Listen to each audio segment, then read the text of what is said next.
And you can't even drive? I can. Are you stupid, eh? Are you a stupid fool? Well, why can't you drive then? You can't even drive! Bit grey today, isn't it? Well, hello everyone, and welcome to another edition of The Deepest Lore, and it's a very special one today. It's the Christmas ads. We do it every year, Pharaoh. Hooray. And every third year in a row. Third year in a row, eh? It's starting to be a tradition. Exactly. Although I'm not sure if it's the sort of tradition where you want to defend. It's kind of like it's like watching the water swirl down a plug to the inevitable abyss. Each year gets worse. Is it sensible though? I wonder. Is it sensible? Well, let me just pull up the first ad here. You've sent me a pile of them. We're going to watch them through. And again, for those who don't know the format, before we start, Proper Horror Show did a little trailer. I don't know if it's worth bringing that up because that was quite funny, just to kick us off. What, a trailer for this? Yes, yeah, and also that there's a bingo card and a drinking game at the same time. So this is a cozy interactive stream. Hold on, I'm sending the link for the bingo in chat. If you can send that around, and I'll see if I can dig out the trailer. Let's have a look then. Okay. In private. Okay. Yeah, there we go. There's the YouTube link is the Christmas. All right, let's have a look at this. So I haven't seen this stuff myself. Hold on. So ashes of Christmas adverts. I'll just retweet this. Ukraine simping, useless despised father. Daughter's diverse boyfriend. It just doesn't want to despise father. He's definitely like a Christmas archetype. Again, like last year, there's so many of like they realize, we have to include a male representation in this, but we'll soyify him so much. We'll make him the most like worn down, browbeaten, henpecked, weak man we can possibly find. Christmas is a hassle. Yeah. 90s pop redone as a hymn. By the way, before we go, sorry, I have to rant about this. Did you see my post yesterday, Pharaoh, about songs of praise? I literally couldn't believe it. I mean, I like as a Christian, I get my hymns from my Sunday church basically, so I don't really tune into songs of praise. But I think it's a lot of nanas watch it normally. But just the picture alone was the most tragic. I have to show people this pop reference. It is. I just couldn't believe it. You know, I stuck on songs of praise. I was just waiting for something yesterday, expecting, you know, Harry Seacombe and a male Welsh choir, or you know, just what song of praise always was. Well, Aled was like a strong member of it until his like affair came out or whatever. That was quite it besmirched his name. So he used to feature like every single year, didn't he? But now, Songs of Praise has become this. It's an X Factor style talent show with young people singing hymns and being judged on it, just like X Factor. It's really tragic, actually.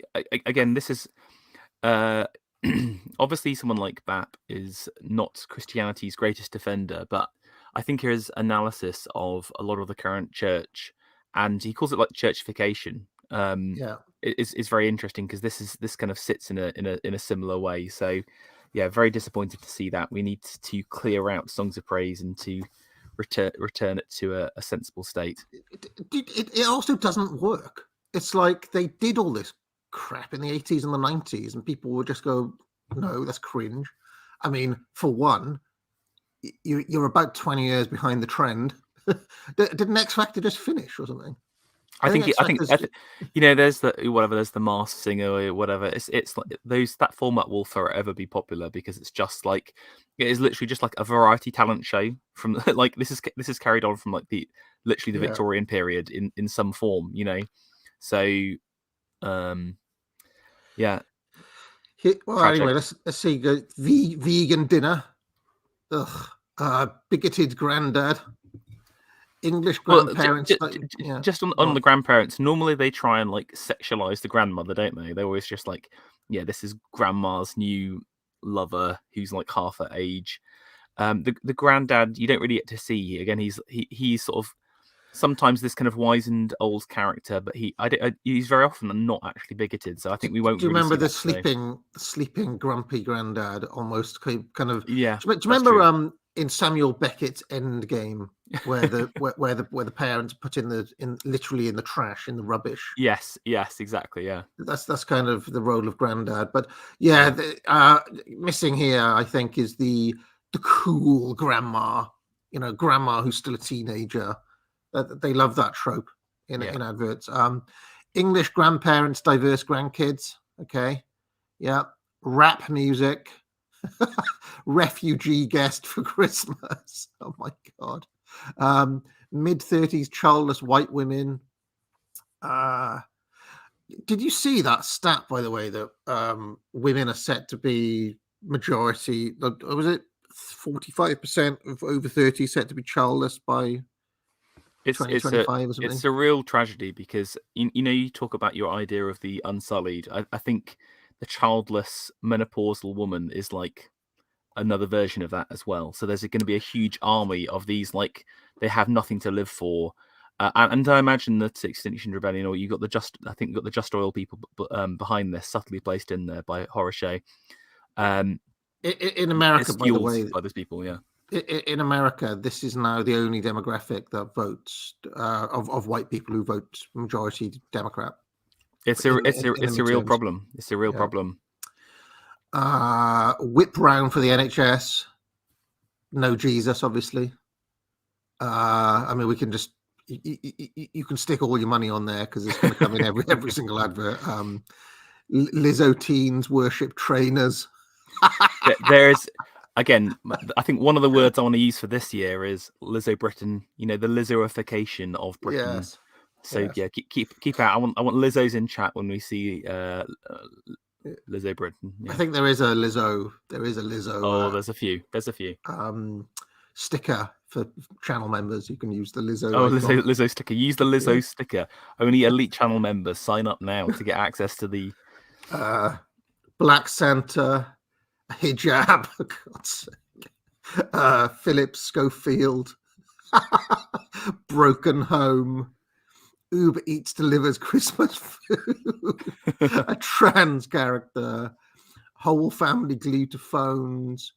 OK Google play Christmas songs. Lizzo type in authority position.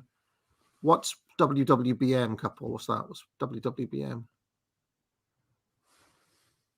White woman, black man. There we go. White woman, black man. Yes. You've been boosted. I mean, you can stick that on there as well because. I mean, last year it was pretty much every single couple, wasn't it? Yeah. Again, I'm looking for an autist in chat to hit some of the demographic numbers. We can start correlating the data and get some graphing over the years. We can get some trend lines going. You've been boosted. Christmas is back on. Okay. Well, I think that's both that and the NHS one. I think we're not going to see because I think it's really worn out. I think they've used all of the NHS social capital over COVID. It's really interesting. I don't see anything about boosting, anything about vaccine stuff these days. I think that COVID is over basically, and that I went for a Sunday roast yesterday, and we just mentioned Mrs. A just happened to say life is just so much back to normal now. It's like a distant memory. We met this couple were on the table by the side of us, and they had their dog with them. Ended up eating half the bloody 60 quid roast. Is that a fur baby? Do they have kids? No. Well, fur baby. They outraged. To be fair, there were two women who were friends. So okay. They weren't like together. But okay. Yeah. But anyway, the point is that there wasn't that sense of everybody being careful that there was, say, a year ago. Yeah. It's I mean, completely I got to disagree with Mrs. AA there. It's kind of like saying stuff's back to normal after Genghis Khan has invaded your country, pillaged it, and then has disappeared. I mean, the invading forces aren't there anymore, but I think we're pretty devastated as a country. But anyway. Yeah. I mean, yes, there has been. I mean, I hate to use this sort of language. A general trauma, you might say. But let us watch this Christmas advert made by Proper Horror Show now as the hype for what we're about to watch. So this is Ashismus Ads 2022.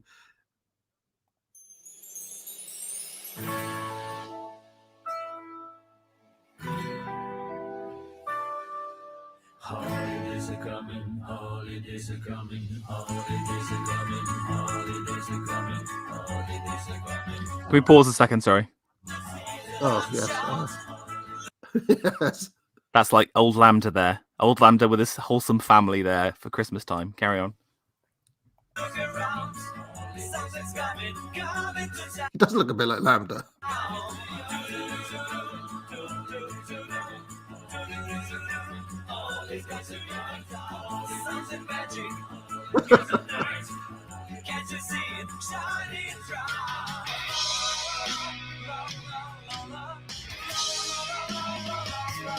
Oh no!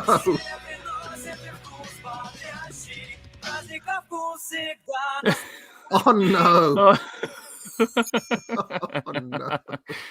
Oh, that's legendary. Thank you so much. Please follow Proper Horror Show on Twitter and the YouTube channel as well, because that's legendary.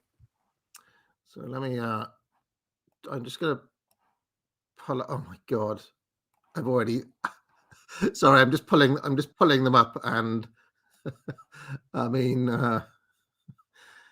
remember that? Do you remember that speech in Django Unchained? I live my whole life here in Candyland, and I see a whole lot of black faces. I mean, it's getting more and more like that. All right, let's. I'm just pulling them up one by one. I feel like I missed one. That one. Is there two different Amazon ones? Sorry. Sometimes I repeat them by accident, so it should just be one Amazon, I think. All right, let's do three at a time. Yeah. Three at a time. All right. So, and I should mention, by the way, buy all my courses, join the channel, get a bug. Pharaoh, anything? Buy a course for Christmas. Yeah, exactly. It's the perfect gift. You can gift. You should do a gift card next year, to put under like an actual printed one out that you can put under the tree. But until then, just buy, subscribe, whatever. Thank you. All right, let us watch the first one. So this first one is A Christmas Love Story by the National Lottery. This is a absolutely tragic one. Okay, so lots of pauses in this. All right. Let's go. Sorry, guys. Merry Christmas. Thank you. Pause. I mean, we're immediately greeted by our protagonist here. He's kind of like soy. Look at his scarf with the bomber jacket. Look at the jewelry, the glasses, the face. An absolute physiognomic disaster. He sits down next to his future Asian waifu here, who is clearly an alpha woman. Yeah, exactly. Like, he probably works as like a charity pound collector going around with buckets. She is probably those TikToks saying, "Here's my 9 to 5 at Google," or whatever. She probably works at Google in a department that is useless. If Elon was there and fired her, it would make no difference whatsoever. But you can see, look at the power and authority she has. She's on her phone. She doesn't give a shit. While this kind of louche Buccaneer. No, Buccaneer's too like manly for him. Some rank troubadour has sat next to him, and I think like a charity toy store or something is a good job for him. Whereas, yes, you're right, she works in big tech or something like that. Oh, it's just and is it fair to say that this chap is ethnically ambiguous? I didn't want to say, but yes, I think so. She's clearly Asian, but he is ethnically ambiguous. Also, this is the most unlikely couple combination. I saw some stats on it. So the Asian and the East Asian and black combo is like the least likely to happen. Yes, although I would very much hesitate to call this man black. Okay, I said ethnically because he could be. I mean, it's hard to place. He could be like what they used to call like a Moorish, and mixed with Moorish. Mixed with. I mean, they used to call that back in the Shakespearean period. Yes, yeah. But no, there are still. I'm joking. I'm joking. What's that country called? Where there are black Moors and white Moors. What? I don't. Do you remember Morocco? That? No. What's that? Morantia or something? What's that place called in West Africa? Oh, I don't know. This sounds epic, though. Yeah. Well, one night you were probably in bed. I read about this country that still has like epic slavery. Like half the country is still enslaved, and the slave owners are white Moors, and the enslaved are black Moors. Let me pull up a map of West Africa. I'll tell you what that is. Or people will chat saying already Mauritania. Yeah, Mauritania. That's right. So there are still Moors, or they still call themselves Moors in Mauritania, which has the highest rate of real life slavery in the world. I'm not suggesting this chap is from there, but I'm just saying like they look a bit like this. So anyway.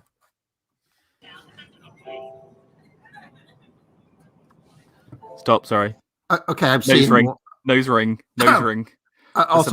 Yes, I'm also more accepting of his ethnicity now as being, if he was playing for England, I reckon he would count by like Rio Ferdinand or something.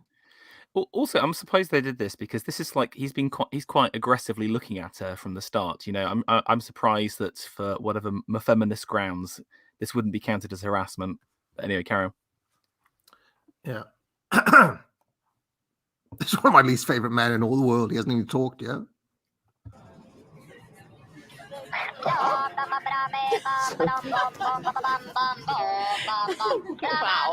Sorry. Didn't realize it was 2005. Well, it definitely isn't, and I definitely did not set that as my ringtone. Oh my god! Do you remember Crazy Frog? Do you remember the past? Remember those times? Now those people are old. Apart from, again, this is just so unlikely. Again, as an opener, just imagine someone sat next to you, even the most beautiful woman in the world sat next to you. He's so effete, though, Pharaoh. This guy. Yeah, exactly. You're right. But just imagine someone's amazing sat next to you, but then the Crazy Frog anthem played on their phone. That's an immediate red flag. Serious problem. She's not gonna go for him. I'm sorry. In real life, this just wouldn't. I've been on this train situation when it's packed like this so many times. The idea they even spark up a conversation is unrealistic. I would say, in such a friendly manner, especially if she's looking on her phone. That's usually the signal. Don't fucking talk to me. All right, I'm on my commute or whatever. But anyway, pay for that. I think I'm paying for it right now. Oh, come on. No. What are you doing New Year's Eve? I've actually got to be back for a party. You should come. It's going to be great. Yeah. What the fuck? No way. This is fucking bullshit. This is utter bullshit. In the space of one train journey, they're getting it on now. And it's this dude. I mean, how desperate do you have to be to literally just snog a random guy on your commuter train home at Christmas time? I mean, that is she must be on such a dry streak. That's a 10-year dry streak to pull a move like that, I think. Oh my gosh. Messed up. Oh, Sorry. it was lovely to meet you. Me too. Oh, number. Oh, yeah. It's 0778. 075 0778. 074. Sorry. Doesn't work. Can you stop a second? Yeah. It'll be worth it. I mean, again, has anyone ever been on a train before? Because you can press the button to open the doors again. Like, there's like about five minutes to transfer across. So again, this is just you see this like such a trope in loads of romantic comedies, but this is not how trains work. Anyway, carry on. Quick. Oh, No. It's going. Do something. window. Yes. So sorry, but this is a Christmas emergency. Oh, Merry Christmas. Merry Christmas.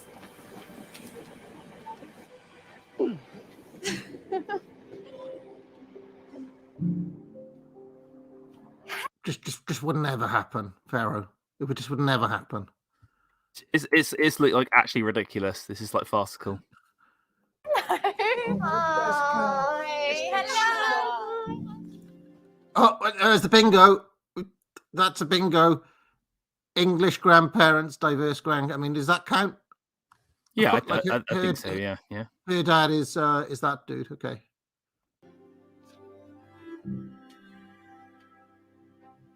No. Okay. It's okay. Oh, I'm so sorry. I haven't got your pizza. Oh, hi, Susan. Sorry. Sorry to wake you. Sorry. Can we just stop again? Just imagine like how fucking desperate you must be to do that. It's actually ridiculous. Oh man. Oh. Wasn't expecting to say that. You're going to see that guy again? Oh, roses in love. Roses in love. Maybe you you can see him New Year's Eve. Yeah, bring him around New Year's Eve. Who's that? Why is this guy in their family? Hold on a minute. Who's this dude?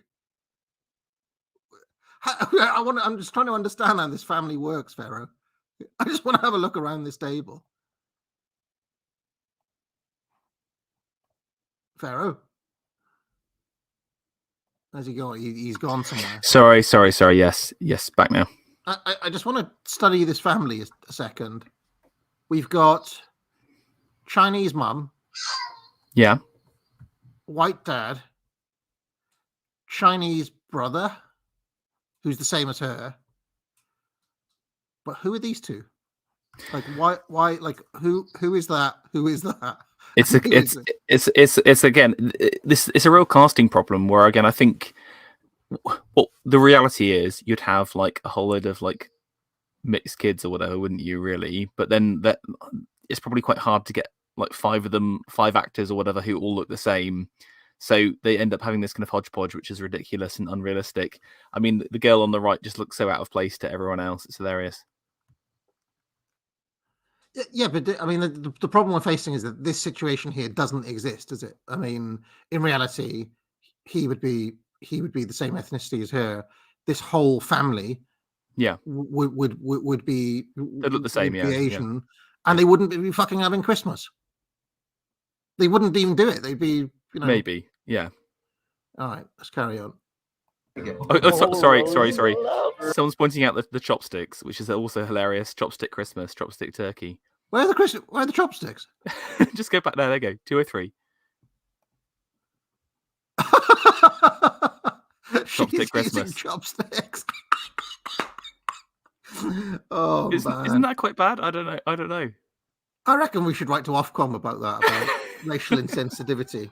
Really hammer them for their why are there chopsticks on the Christmas table?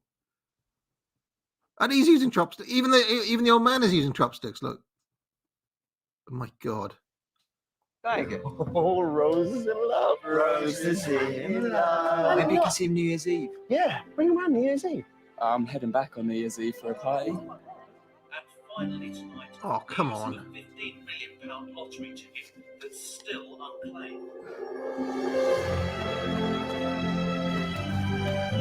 Welcome aboard this New Year's Eve receive service calling at Folkestone from Moscow.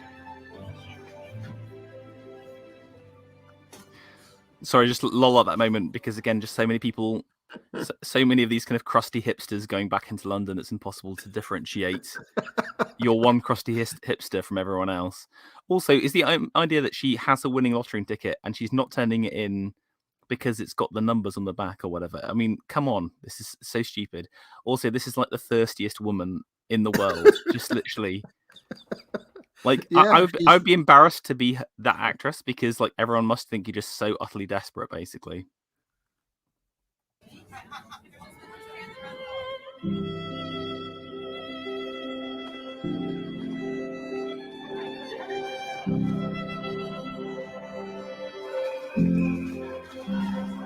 This is really tragic behavior, Pharaoh. I mean, what the fuck is she doing?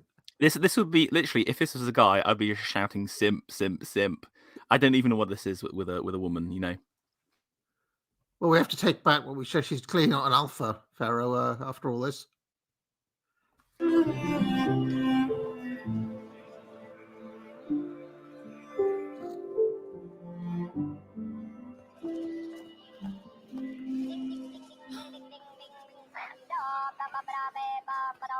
guy! Frog guy! Oh, come on.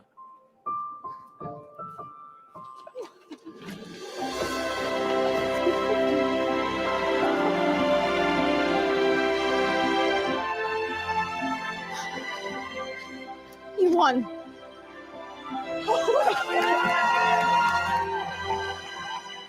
Oh, give me a Literally. break. Can I just say that someone in chat has made it all make sense. Plot twist. This is from Justin Blair. He's the tech executive and she works for CCP Intelligence. That is the only scenario where this makes sense. So yeah, shout out to that. Oh, that is. We'll start with a banger there, Pharaoh. Bloody hell. That is such a tragedy in so many different levels, literally. Is it effective as an advert for the lottery? No, it doesn't make any sense. Why would I want to buy a lottery ticket? Right, Cadbury's, and of course, this dude represents the Cadbury's company. You know, he built this country on his back. Don't you know that, Pharaoh? This dude. You ready? The gilet. Yep. What if you could send free chocolate in secret to someone special? Maybe that friend who always makes you laugh. Or just someone that needs a little lift. With Cadbury Secret Santa, you can send free chocolate secretly from a poster. Like this one, and this one. I'll be popping up all over the country. Look out for a poster near you. I don't understand. So I think basically they're having these interactive posters, and then you can like send chocolate to people. But I thought this is interesting in a couple of different ways. Firstly, they're trying to kind of build up this idea of like the friendly, approachable black man. So if we go back, let's just look at him a second. You know, Secret there. He's going to give you like the little secret information, but he's well turned out. Look at him. He's wearing a tie. He's wearing a you know, again, the gilet gives the kind of country vibes, the fleece, and he's just, you know, he's in his little domain here. It's fun, it's Christmassy, etc. And he's like, yeah, you're part of a secret. And again, this is just a total falsehood. This chap doesn't exist. The no doubt the people posting this chocolate are probably overworked Eastern European labourers who are just like sweating to get their master's bidding done. But again, this is this kind of beautiful idea of the friendly postman. You know, even his hand in his pocket as well. I think that from a body language perspective is kind of like quite disarming to try and make him seem even more approachable. Again, I mean, look at that kind of eye, the face, the kind of dozy eyes there as well. You know, very very laid back. So it's this kind of false premise of the person that you're going to be dealing with. Yes. Yeah. All right. But by the way, I'll just say I love the fact that YouTube algorithm never knows what to do with recommended. Like, let me show you. It'll recommend me. Look, Mariah Carey, Thomas 777, random healing music. doesn't know what to do. You have to hear the healing music after you've seen these ads, you see, to recover your spiritual side. So let's carry on. Joy is Made. This is an Amazon one. I'm gonna say this is quite long and boring. I got to be honest with you, but it's an Amazon, so we have to watch it basically.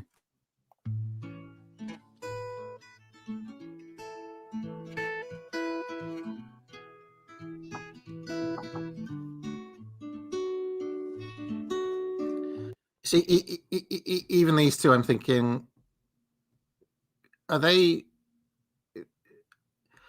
How can I put it? Like, are these guys just straightforwardly white, or is there some med in there, or what? Like, I can't. I think so. I think it's meant to be this kind of like white single dad. It's the Henry Cavill moustache or whatever. Yes, that's quite a good signifier. This is also like vaguely military. Yeah, no, that's it. That's a really good shout, actually. The kind of ex-military. He's now, he's had a kid. He's finished his tour of duty, etc. And now he's like looking after the kid.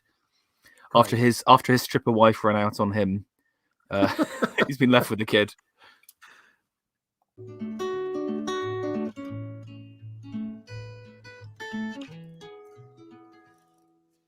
Hey there, darling, let me count on you. The road is long and I'm scared what I might find.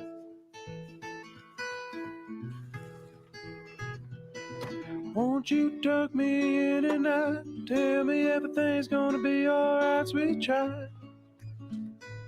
Sweet child. Up in the morning. Pause a second. Mm-hmm. The twist is his mother's ashes are the snow of the snow globe. No, so it's just dark thought there. Carry on. That's surely not true. Can I just say she has impeccable kind of mid-noughties indie comedy vibe, this girl. Yes, yeah, this is like a submarine yeah. About a Boy or something like that, yeah. Yeah, or remember like Juno and all those ones in America? Yeah. I think this is an American ad. Yeah. Up in the morning out that door, who knows what the world has in store for me?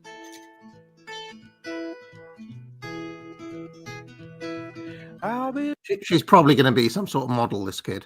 I've been doing the tournament on Twitter, Pharaoh. Yeah, a huge number of, let's just say very attractive women had their starts like this, which you wouldn't know, like likes of Susan Sarandon, Brooke Shields, like loads of them were like child model, Jennifer Connelly. They all started like in stuff like this. So, keep an eye on this one. She might turn up in like Star Wars or something in a couple of years. You say we by my side, ain't nothing out there can't take in stride. I know. Can I just pause a second? You just go back to that scene where the dad is at the table. Again, this is in my mind. This just back a little bit further so you can see him. This there we go. Again, the kind of 80s hi-fi. This whole thing feels like it's a millennial's remembrance of their own father or something like that. Because again, there's no way that a single dad could afford a house. There's no way that he could look after the kid and work in today's society. The inflation problems, the cost of running your big American trucks with your gas, etc. This is again, this is a fever dream of an ad exec who was from another time. And again, this just doesn't exist. It's just like desperate poor people broken by society now. I think that the ultimate source of this father-daughter relationship that we're seeing here is probably Stranger Things. I don't know if you watched that show, Pharaoh. Right, but, yes, I see what you're saying. Yes, that's a good reference again, yeah. He's a cop or he's a sheriff or something in that. And there's most of the first season, I think, is hit, or the second season, people will correct me in chat, I'm sure, is this kind of slightly gruff cop trying to bring up this young girl on his own in his cabin in the woods type thing. And I think that the 80s vibe of it, see that there, that's clearly 80s. I think there's Stranger Things lurking in the background of this whole advert, to be honest. And Yeah, he's it's interesting. Like, you got to remember that the creatives, when they're kind of pulling this together, they'll have like obviously their kind of audience in mind, who they're trying to target, and so a lot of these references are targeted at millennials. But they'll have like a mood board of kind of pop culture references they're trying to pull in. So I think that's a great shout. 80s has been very big this year because on the back of I still haven't watched the new season of Stranger Things, by the way. And I will say, everybody will roll their eyes, but I've really enjoyed Stranger Things to date. Mainly because I kind of relate to some of the kids with their D&D. I was going to say you love the Dungeons and Dragons reference. I don't know, like, and it's kind of like I was a kid in that era. So I whenever I hear kind of Dungeons and Dragons now, I just think of the Ruba story, the cult. And you'll find that I think the latest series does have a cultish element to it. So maybe Ruba was right all along. What was the cult's name or something like that, where they all started to wear necklaces or something. But I know that off the back of Stranger Things, the newest season, Kate Bush got to #1, in the UK chart at the very least. And there was a period earlier this year that you couldn't really go anywhere without hearing like Kate Bush, and there's a lot of 80s aesthetic like back in at the moment. It never seems to go away these days. Like, I thought that the 80s was back in like 5-6 years ago, but it just seems to be like stuck in an 80s retro loop for the past 5 or 6 years. But I mean, that's part of the kind of cultural eclipse that we're at right now. Nothing's new. Everything is just repurposed, rehashed stuff from the past. You hold me up. You hold me up. So I can fly.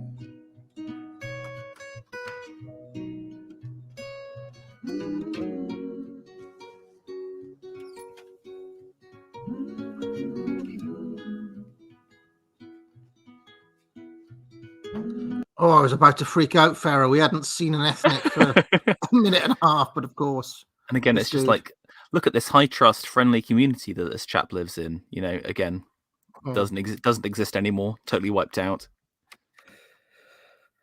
Yeah, I'm actually wondering if this whole advert is part of the old put the woke away kind of thing I've been predicting for quite a while now. But it is a little bit like that, where they played it very safe, for sure. I mean, this has been designed with, like, when they sit down in their meeting, some executive says, like, we've had too much backlash from the MAGA demographic. We need something that is going to bring in. We want that dollar, So they probably brought up our stream from last year where we were kind of critiquing the black ballerina, and they were like, "Look, AA they're picking us up. We need to." Yeah, I've had a call from Tony. Tone's passed on the video. We need to tone it down. We have identified this influencer from Britain. He's been on. They're dissecting us. Look, the postmodern right. We need to bring them back.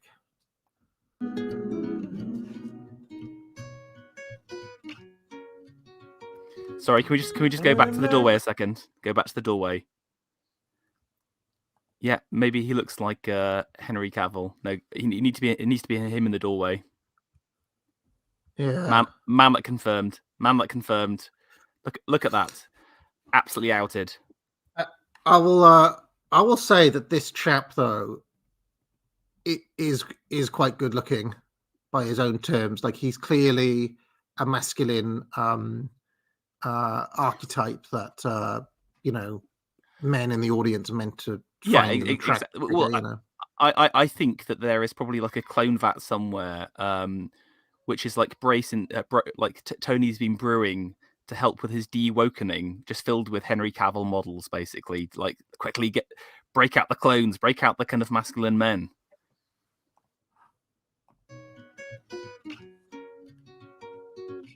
When that cold creeps on in and I start to wonder what could have been,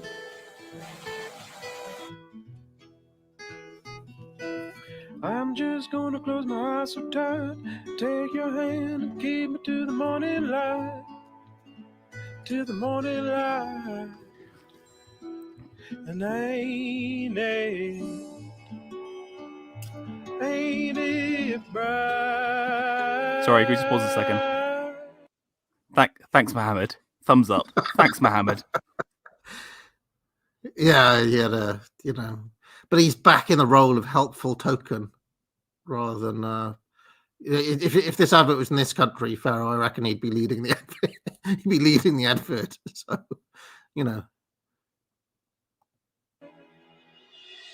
You hold me up. You hold me up. You hold me up. So I can fly. And the idea was he bought the shredder on Amazon. Is that right? That's right. Again, look, this guy has got like several acres. He has got this person does not exist anymore. A single parent can't afford that kind of place. This is possible in America. In Joe Biden's America, this is possible. Maybe, yeah. Land there is dirt cheap, Pharaoh. So you can probably we don't know what he does for a living, but that was quite nice though. I thought. I mean, it was tolerable, wasn't it? But boring, ultimately boring. Though I think we're just gonna go from this woke stuff to just like wall-to-wall boring ads. They're gonna put the woke away. Okay, this is Heathrow now. Next one. Part of me wonders, is there a kind of inter-industry Christmas awards thing for Christmas adverts? Like, do they give awards out for them? Because in the back of my mind, I was thinking, this advert feels like it's going for an award. When they make those like Oscar fodder every year. And it's kind of there are various. Can you hear me? Okay. Yeah, I can hear you. Yeah. There are various awards, but they're not specific Christmas focused. But you're right. A lot of them, again, these creatives think they're literally film directors. They call their ads films literally nowadays. If you go to like Creative Review or The Drum or whatever, so they're really up their own asses. People saying AA's bar is set very low. It was horrible. What's up with you? Listen, if you'd lived through the last two years of these, that was, am I wrong, Pharaoh? That was kind of, it was tolerable. It was nice. Exactly. It was kind of like the bland paste. It was like the vanilla paste of ads. But it wasn't offensive. Yeah, it was kind of normalizing a single parent family of one dad and one daughter, in a way. But they will exist in society, I guess. So let's carry on. To the two of us. Two of us. Come on, what's up? Tell us something.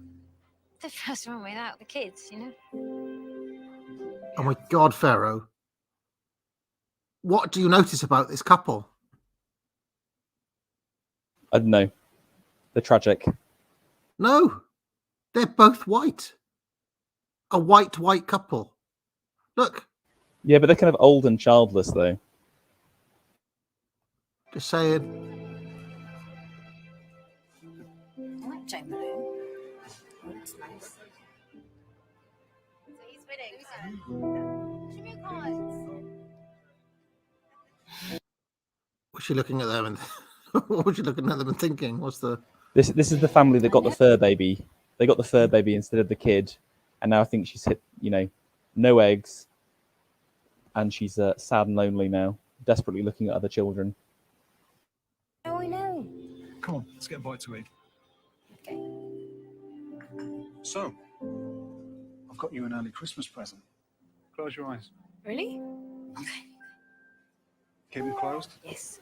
Pause. It's a Botox. It's a boob job. That's the twist. Okay, you know what I'm there.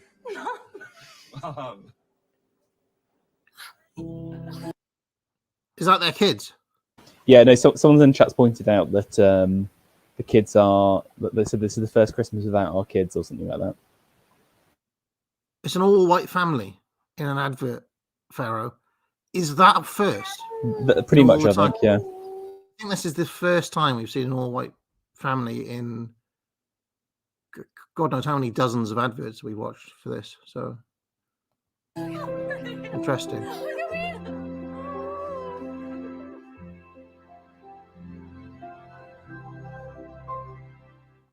Are they putting the woke away, Pharaoh? I reckon they might be doing it. Maybe. I mean, that's two in a row. But let's keep on going. Okay. Again, pretty bland, but okay advert, I'd say. Yeah. All right, here we go. John Lewis. That's usually a big one, isn't it? John Lewis advert is usually an event, Pharaoh. Yeah, well, it's interesting. They had every single year they made it bigger and bigger and bigger, and it was kind of released almost like a film several months before. But I feel like that after they've had a couple of bombs, they've tried to rein it in a little bit more, and you didn't see like the headlines in the same kind of way.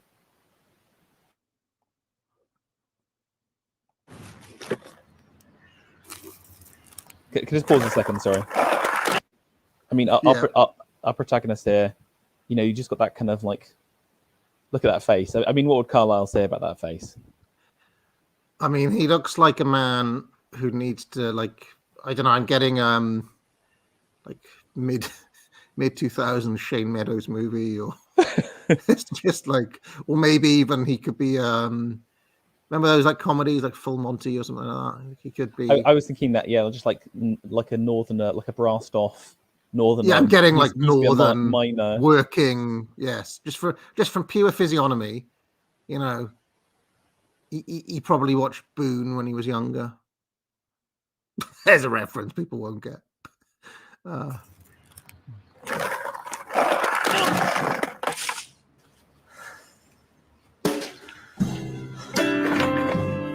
Yeah, we can't wait. We got any peas? We're really excited. Sorry, Merry pause. Christmas. Go on. Was that Scouse?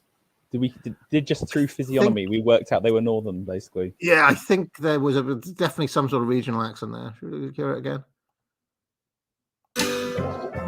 Merry Christmas. All the small things, true care, the truth brings. You're I'll okay. take I'm Sorry, fine. one more pause there. your ride. Go on. The music. Do you know what it is? What is it? It's Blink 182's "Small Things" done to a jazz version. Oh, Can we stop God's this? sake. Can we stop this? This is what's happening now. It's a lot of millennial music coming through now. So this is literally like the worst, because it's kind of like stuff that I grew up with, being like, it was already terrible, and now they're making it even worse. Absolutely tragic. Do you know back in the early 2000s, I presented a radio show on college radio when I was in university, and that band Blink 182. I had a falling out with my co-host over because I wanted to play Velvet Underground and things like that, and he wanted to play Blink 182, and our creative differences led to the splitting up of our. Did you have like a radio name like Chalk and Cheese or something like that? It's like two different musical styles. No, we were both Welsh. That was our thing. You know, Both Welsh. That's just Yeah. the angle. Okay. that was the angle. Yeah, but yes, he. I think I played the Beatles song "Day in the Life," and he said that's the worst song I've ever heard, and then played Blink 182 or something like that. That kind of led to our falling out. Best trip, always.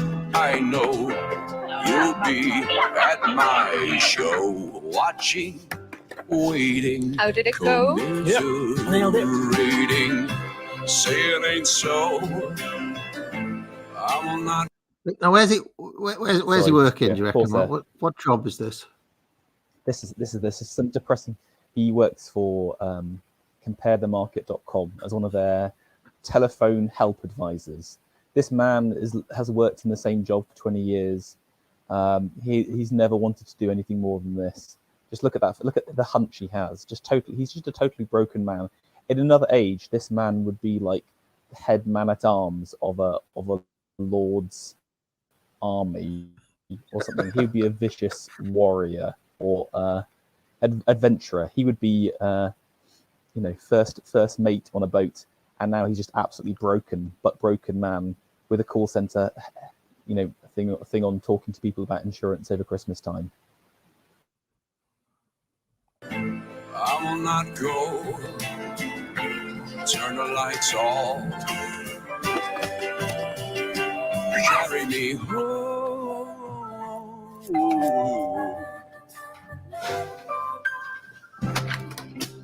Hey, Ellie. Hi. Oh, yeah. I skate a bit too. You want to come in? Oh, it's cool. Not as good as yours, I don't think. Oh, well, I just have a few stickers, that's all. I'm gonna get some stickers for you.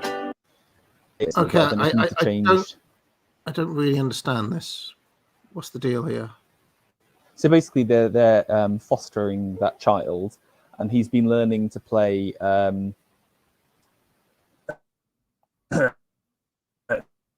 Not learning to play, sorry, learning to skate in a way to build up rapport with the new child.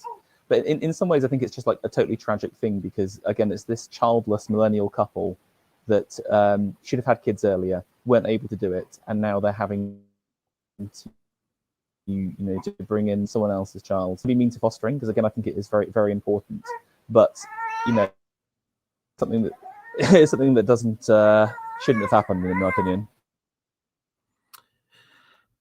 Yeah, and this is selling John Lewis because, I mean, it's just false valor. They're just trying to riff off the charity art.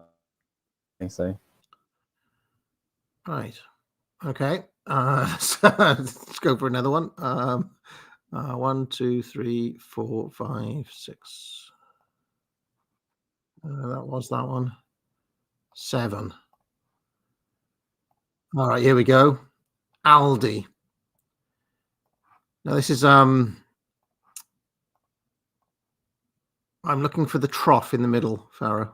As you know, my favorite thing, the trough in the middle of Aldi. They love this because there's merch in the trough, isn't there? So.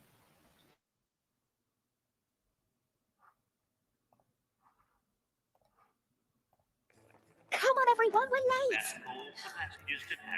Mummy, can I give my pocket money to Snabley? Now, this is a very clever way of getting around woke stuff, by the way.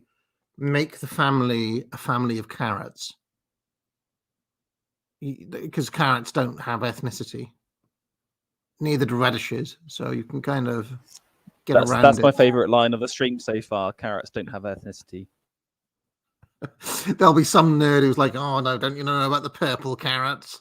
But yes, that's a kind of clever thing. You can make them animals, or you can make them non-human, and then you could get some kind of scholar saying, "Oh yes, but they're still this family are codified white." Have you ever come across stuff that says things like that?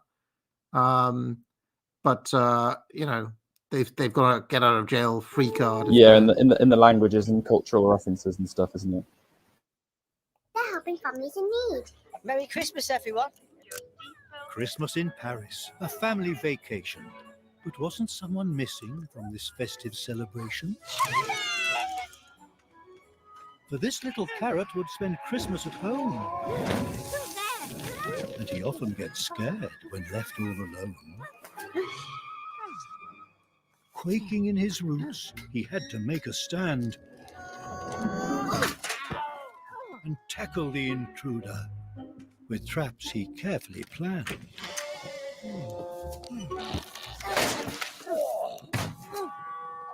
Then all of a sudden, he had a bright idea,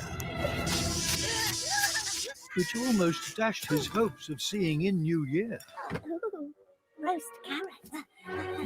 Fearing that his plans had left him quite exposed, he made a hasty exit to become a snowman's nose. Kevin? Santa, thank goodness you're here. Someone's been trying to get in. Wait, hold on a second. Hold on a second. Hey, pause it. Were they implying that carrot is meant to be on the snowman? Yes, yeah, they were. Yeah, no. I think they're saying the carrot is the carrot was left home alone. Yeah, no. Zoom back a second. Look where the carrot landed on the snowman, though. Yes, it's landed. That is, yes, unfortunate. But even though Kevin was a little worse for wear, he was overjoyed to have everybody there. I'm sorry about Paris. At least we got to see the Trifle Tower. Let's make Christmas amazing. That's a very confusing advert because they do the Home Alone thing, but it's the dad of the family. You there, Farah? Sorry. Yeah, very strange. So, and my signals is it my signal or your signal? Let me see. Let me try to change change to the other one. Let me change to the other one. Hold on. Give me 1 second.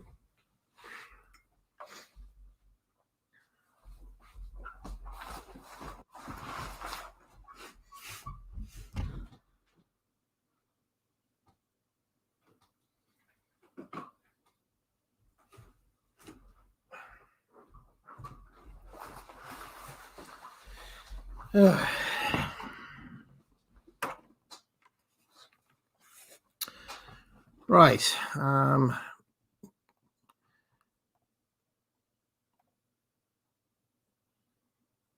Let's try this one.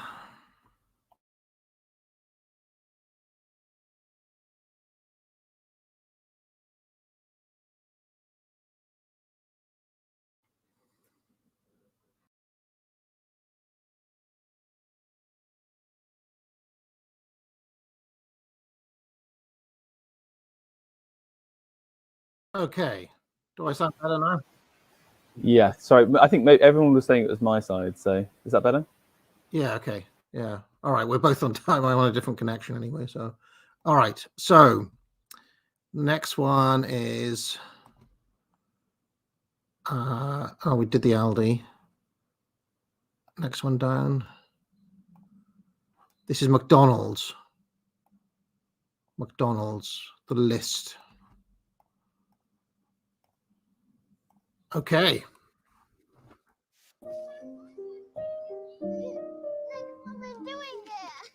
Why don't you make a Christmas list?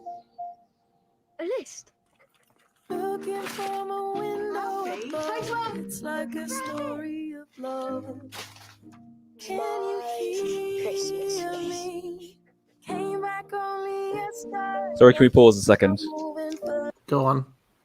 Okay, we've got a child on the estates with diverse friends.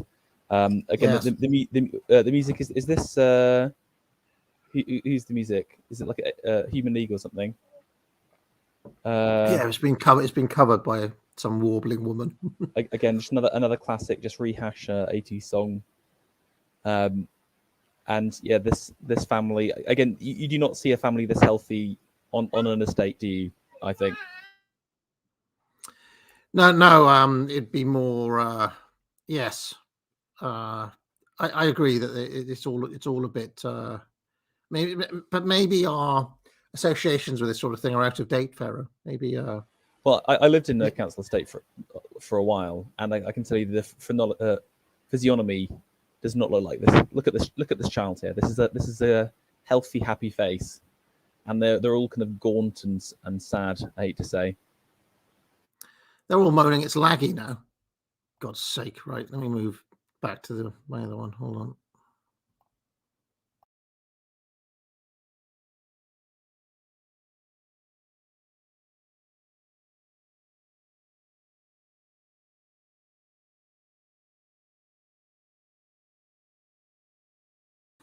All right, I'm back. I just want to stop people complaining about it being laggy. All right, let's go. want you near me. All I needed was the love you gave. All I needed for another day.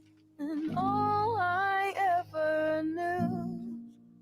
Only you. Sorry, can we pause it a second? Yes.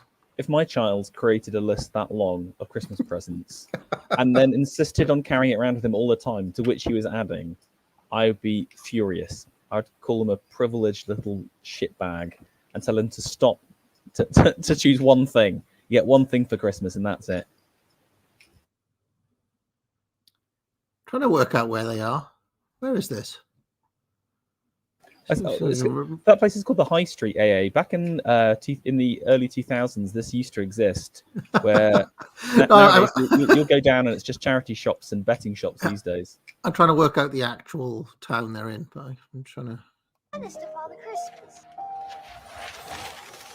Sometimes when I think of her name, and it's only a game, and I need you. Listen to the words that you say. It's getting harder to stay.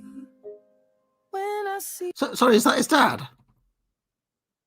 Yeah, is this other dude that he's come into the picture after they set this up, making it seem like I don't know why they made it seem like she was the only parent, but then the dad kind of weirdly comes into it in the middle of the high street. Is that?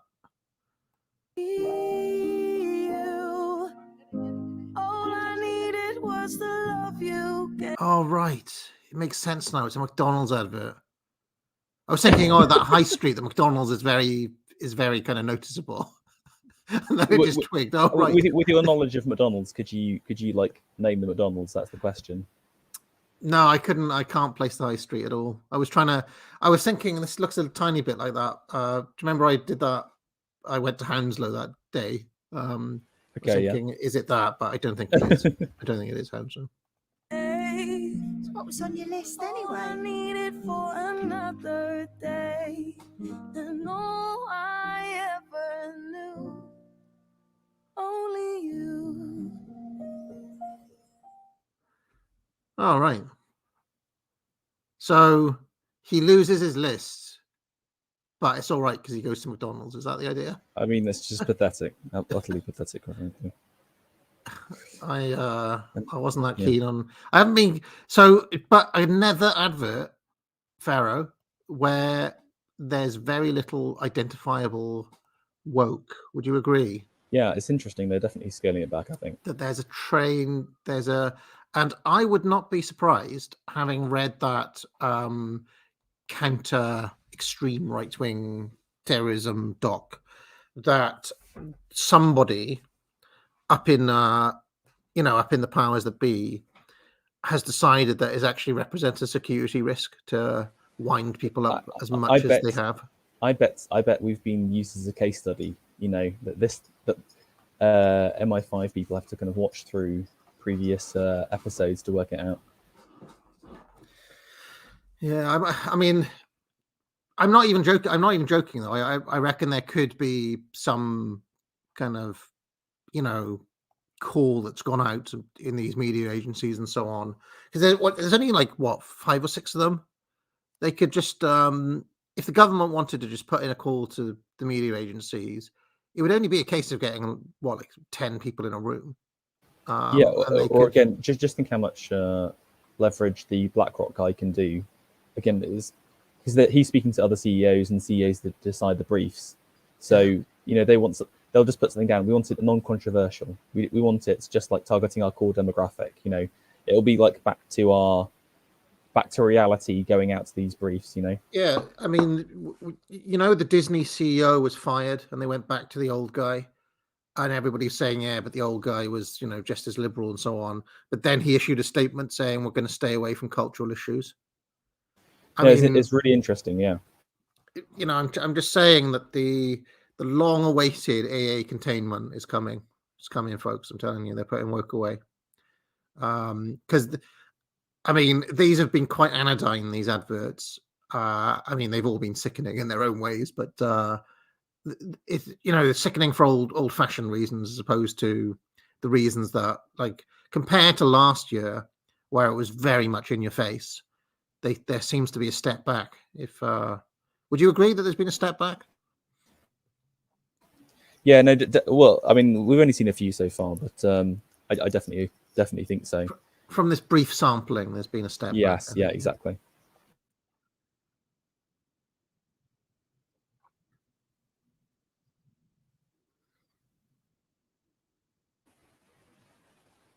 Right, on to the next one. Oh, sorry, was I not sharing it? I was watching an advert on my own. Sorry. Okay, this one is called. This is an O2 advert. The Snow Gran.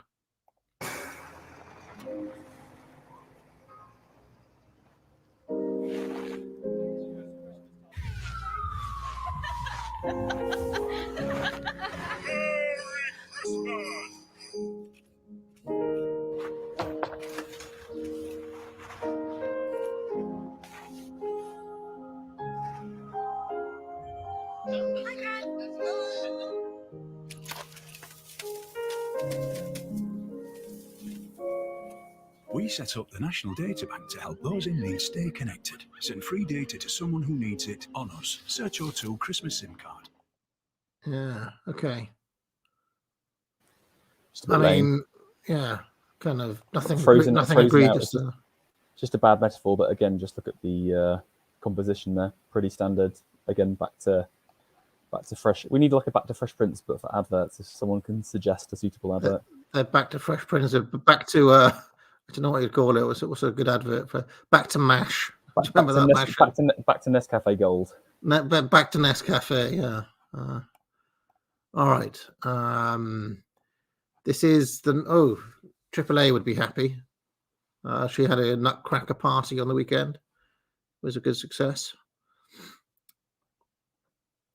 Biscuiteers presents The Nutcracker, starring The Nutcracker, hand iced. The Sugar Plum Fairy, also hand iced. Actually, all of our biscuits are hand iced.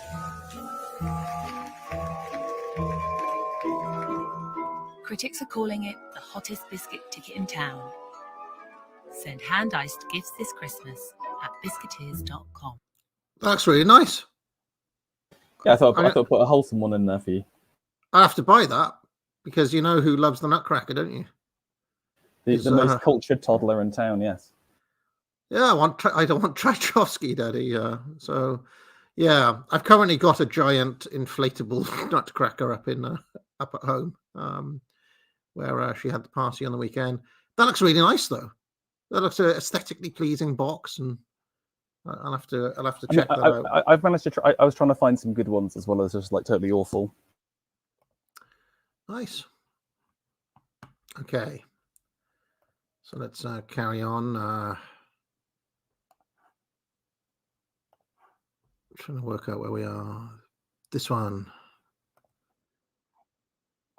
Aldi's Feast of Football. So this is a World Cup tie-in ad, is it? From Aldi? Yeah, well, I think they're trying to do the double with the carrots, basically. A football tournament in December? That's going to get right in the way of Christmas. What are they? Vamos fazer isso. That's Betty. Right. Blistering pace from a bat. What an athlete. Ronaldo, beautifully done. B, he looks keen. Up for macaroni. You know, what's kind of interesting about the carrot dad is that he's very much like only cares about football. To the extent that I'm thinking of writing to Ofcom about harmful stereotypes of men, Pharaoh. You probably could get them actually, and they'll have all the mums watching football now instead. Is that what you want? To literally cause you probably like cause an advertising revolution just by complaining. Well, about do you remember in the previous advert he was just kind of like sitting up, like, you know, it was implied that he was a bit useless in the house. That all he really cares about, like a 14-year-old boy, is watching football. Wonderful technique.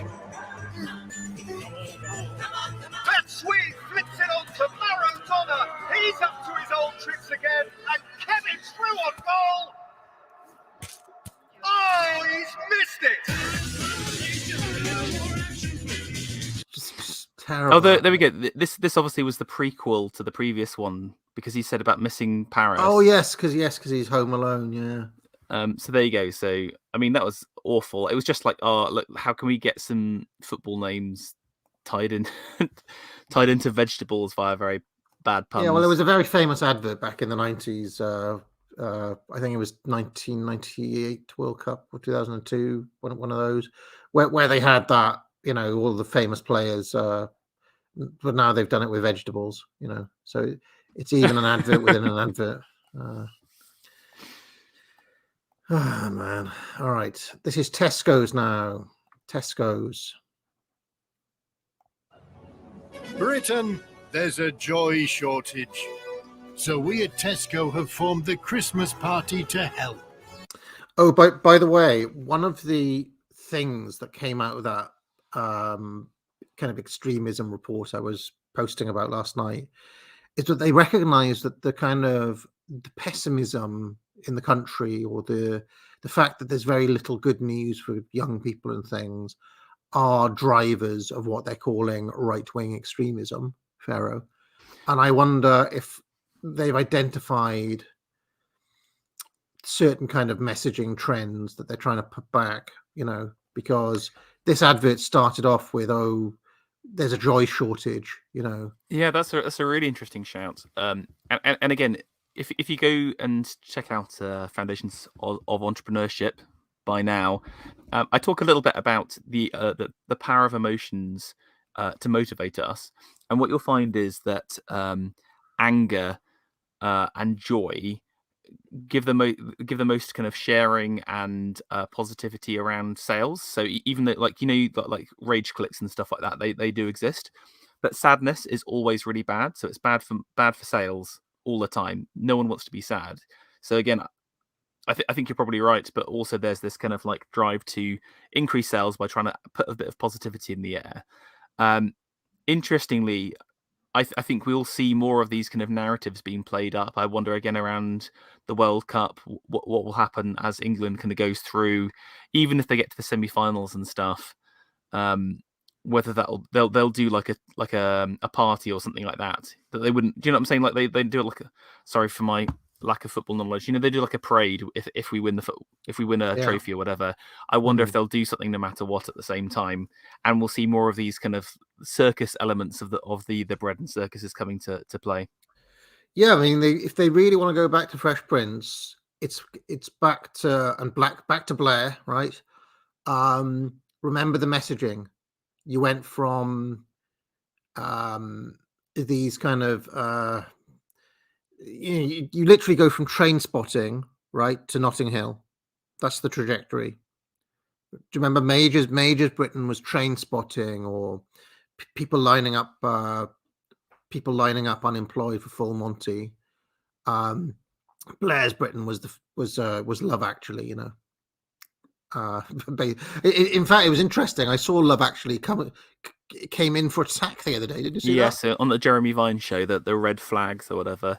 Was that ratio to fuckery? I didn't really check it out, but I thought it got quite a lot of support. I mean, the red flags they had were obviously ridiculous, and kind of like, I think it just shows within my own lifetime how things have fallen, and how they've changed.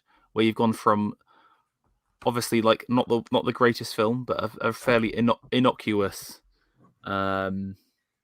rom-com, to people calling it out as this kind of like bastion of British supremacy or English supremacy and stuff. Very, very sad. Yeah, I would just caution people. Love Actually was not innocuous. It was literally. Wait, I know. Yeah, on the surface of things. Yeah, it was a Blair promo vehicle with Hugh Grant as Tony Blair. Literally. Do you remember that famous moment where he stands up to the American president? That was. Anyway, if they're going to go back to that, they're going to have to stop Jeremy Vine making stupid tweets. We promise more pigs in more blankets for more people. Award-winning wines that deliver on budget. The only things we'll cut our prices. And sorry, can we go back to the guy a second? Because at the Tory Party conference, there was this again, This guy.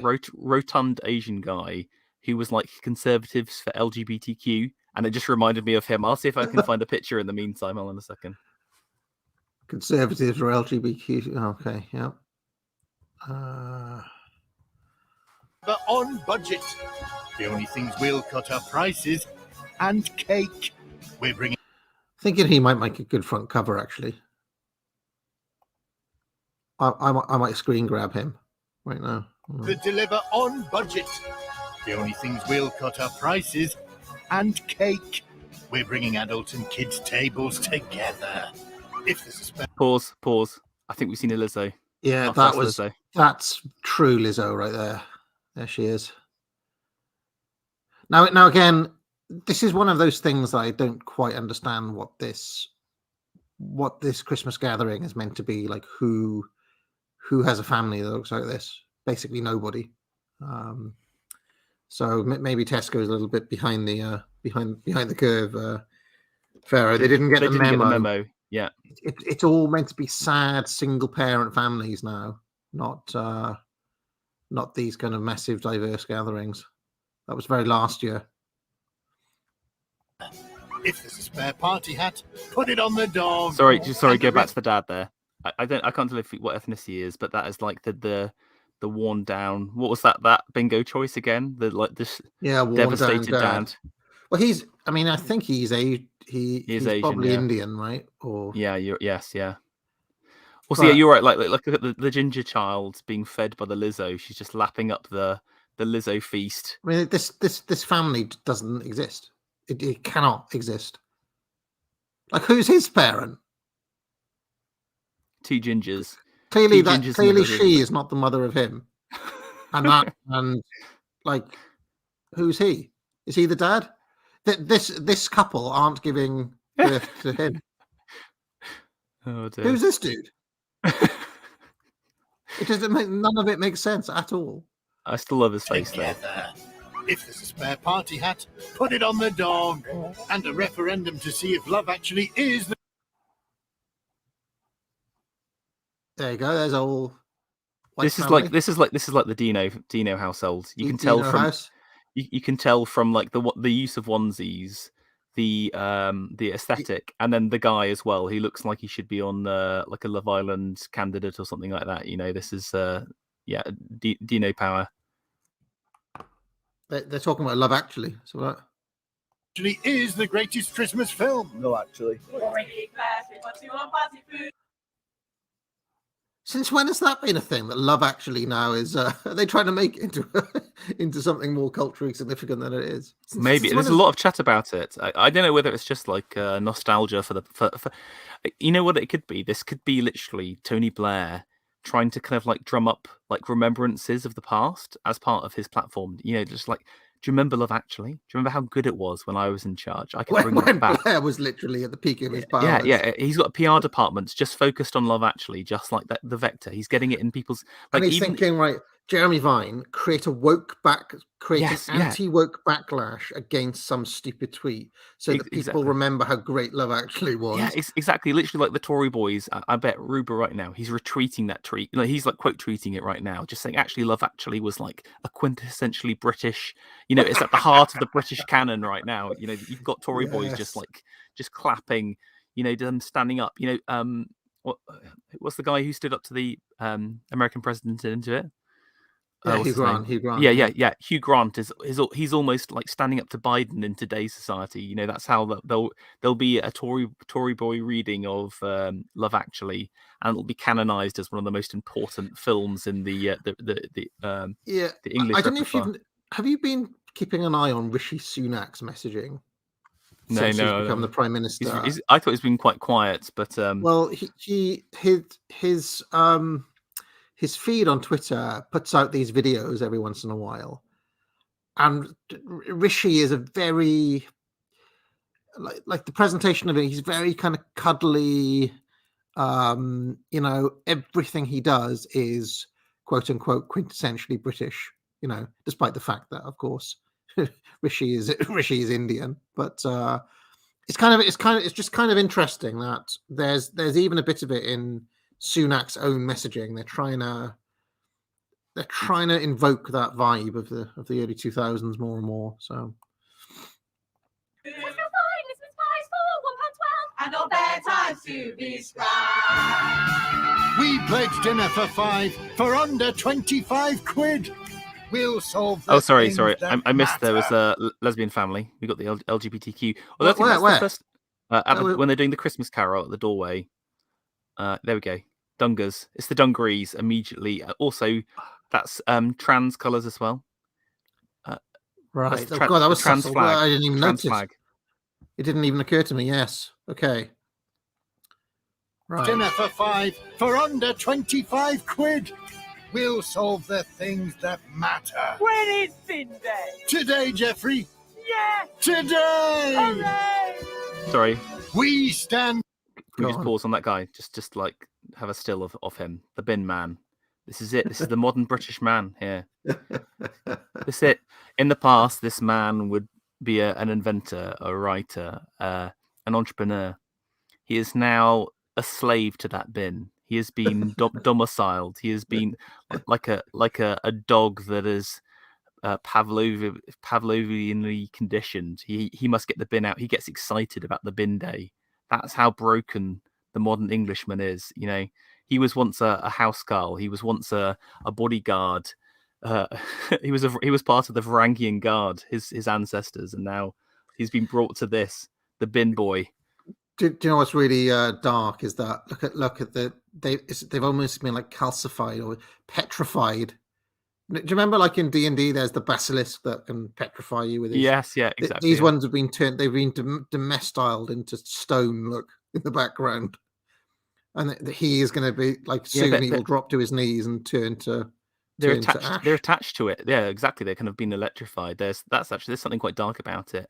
But again, look at his outfit as well. You know, this is a man who in the 40s, even the poorest of men would wear a suit, but he's slovenly out in his pajamas. He's got his just rank Primark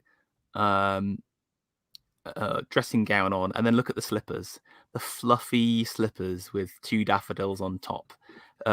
Totally effeminate. Yeah. And depending on where this is, this house could probably set you back like what, like £1 billion or something. Well, his high-powered wife, who works at big tech, you know, earns some big cash. So We stand for joy. We are the Christmas party. Brought to you by Tesco. Ugh. I mean, clearly this advert has been it's geared towards the working class, let's just say. You know, in that demographics, this is not aimed at ABC ones. It's aimed at what's the next one down? C2. Yeah, you got you C1, C2, and Ds basically. You're right, but I think there's something interesting here where again, even if you see like post Second World War Labour, their kind of focus was very much on like bringing the working man up. You know, the original ideas of the BBC and the National Theatre were about like making these people better.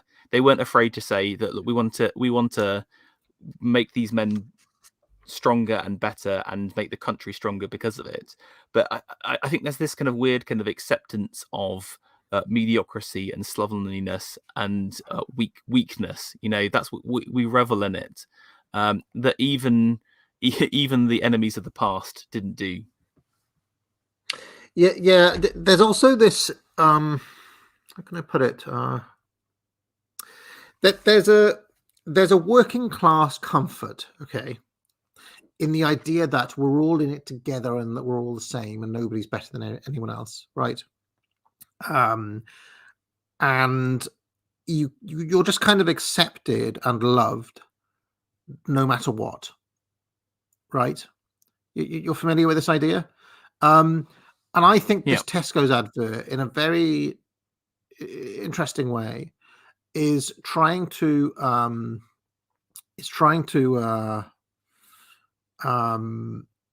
tap into that feeling with a couple of like subtle or hidden bits of wokery in there as well, whereby the Lizzo and the old Indian guy and the lesbian couple, they're also just part of this pre-existing story of like the working class. Yeah, like class consciousness kind of thing. Yeah, they're part of it now too, but it's still basically what it was before. There's an element, there's a kind of hidden element of that. I may be reaching a little bit, but I do think that the Tesco's messaging is codified for the what do you call them, the C2s, Ds, Yes, and so on.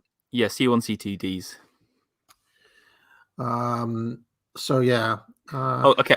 Sorry, I just want to do a shout out. I know you can do super chats at the end, but GC Mitt has got a live update on the stats. Should we read them out quickly? Yeah, go on. Yeah. So far, we have main and secondary characters 53.7% white, 26.8% black, 2.4% Asian, 4.9% mixed, 7% other, and 5% carrots. But I think proportionally, it was, if you remember, it was around about 50% white and then like 40% black.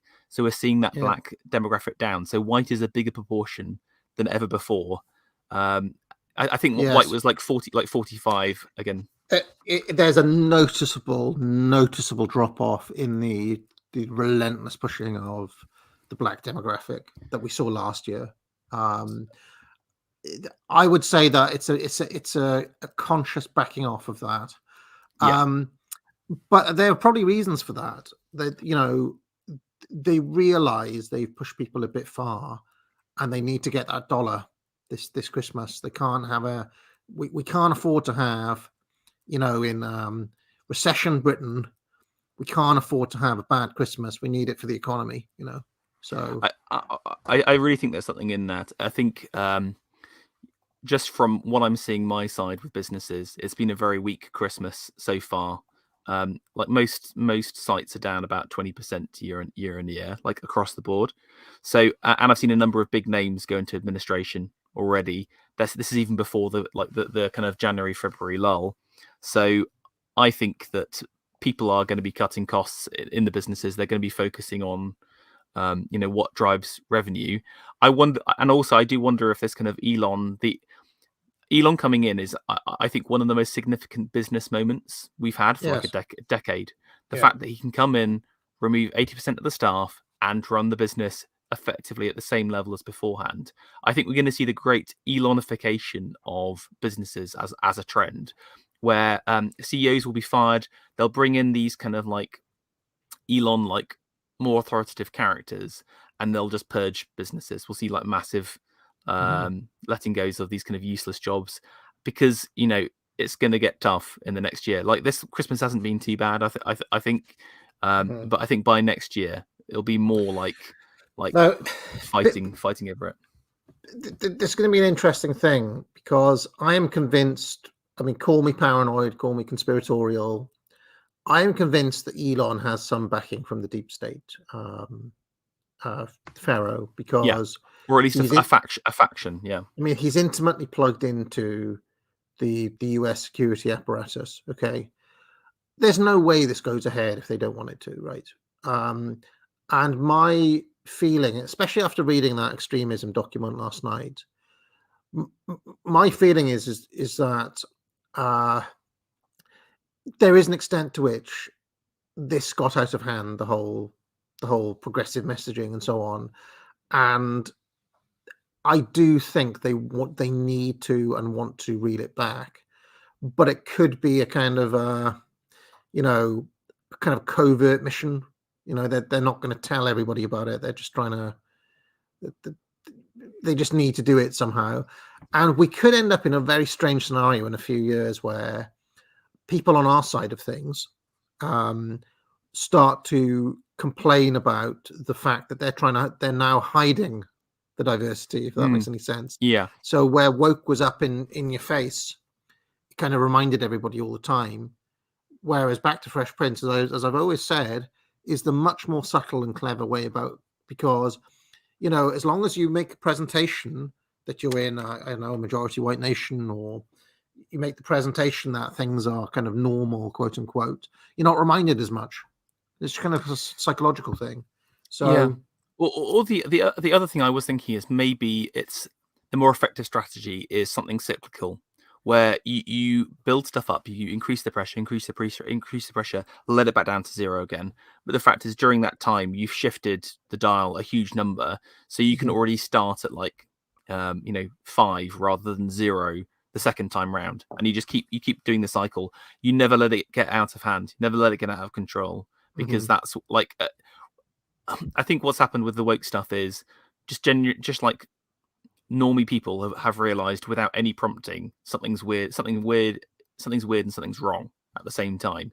And I think that's a genuine risk point for the regime, because you want to keep that like the notices and the dissidents in a small space so you can control them. And I think when you start to get that kind of greater public awakening around this kind of stuff, that's harder to control. Like you can't, like that squad or whatever, the people looking at stuff, they would not be able to control everyone's comments about woke adverts, because there's just so many and it's so global. But they can talk that they can find out people talking about a specific book or a specific person or a specific influencer because it's contained.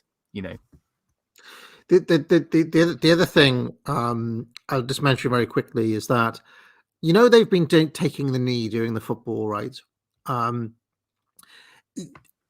They have changed the messaging on that as well, right? Because remember, the knee originally was for Black Lives Matter. Yes, yeah. It was very charged.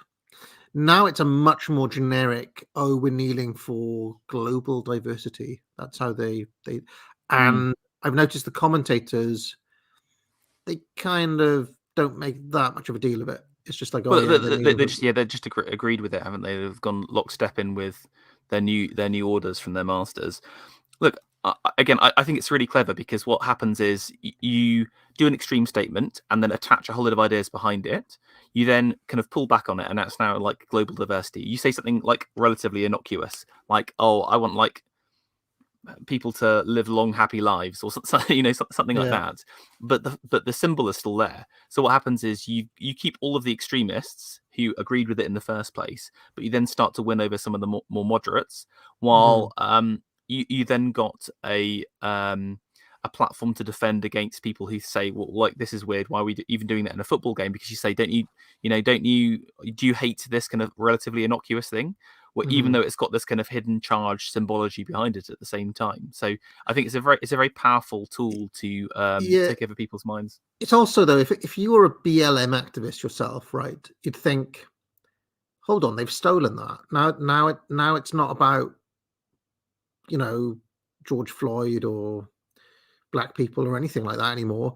Now it's literally about like gay people in Qatar. In Qatar, it's now being like kind of gayified, if that makes any sense, and taken from its been made generic. It's just been made a generic, I stand for the regime, as opposed to the specific set of issues that the kneeling was meant to be about. I still think that the majority of them will take it as a win. Still, they're like, okay, our symbol's winning, because it's like a dog whistle. It's like saying, oh yeah, we're still hat tipping to you guys. So I don't like. Again, I think maybe you'll have a small number of disgruntled, on the far left or whatever, wanting to push it even further. But I think most of them who agreed with it would be kind of kept on nodding away. What are we even talking about with the Pharaoh? All the OG BLM activists are living in massive mansions now, right? Being fed grapes by a small Peruvian boy. No, well, I think it's probably that Lizzo character we saw in the Tesco's advert. She's bought in her house servants for the day, and they're having a big feast using the gains that she's got. So, but by the way, the USA didn't take the knee. It's literally so messed up. It's just so unbelievably wrong. Did you see the Senegal game yesterday? The English players took the knee. The Senegal team, who are 11 black players, did not take the knee. So yeah, because again, it's just a vector of attack for it's not for international people. It's literally just a tool to destroy and dismantle Britain. And no, I have not been watching any football. No, I shall not be watching any of the football until they put an English team on. All right, let's carry on. We wish you a Merry Christmas and a Happy New Year. Merry Christmas, Paddington! Oh, it looks like Mr. Curry's not home. Oh, that's a shame.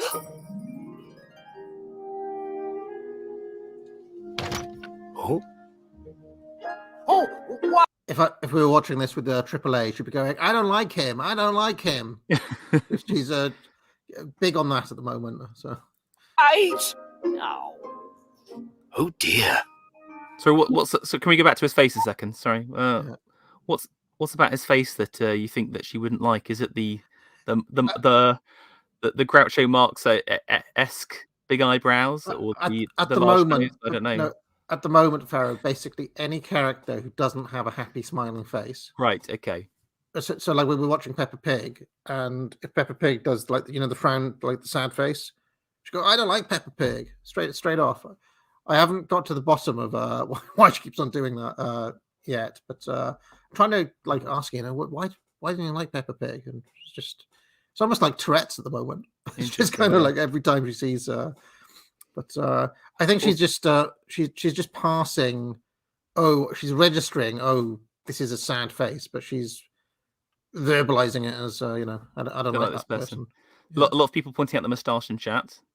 Clearly a big Kanye fan. Big Kanye fan, yeah. He's got his Ye 2024 poster in the house, yeah. No. Oh dear. Maybe I can. I think a gift for Mr. Curry is a lovely idea, Paddington. Good. Just so he knows we're thinking of him. That's nice, Paddington.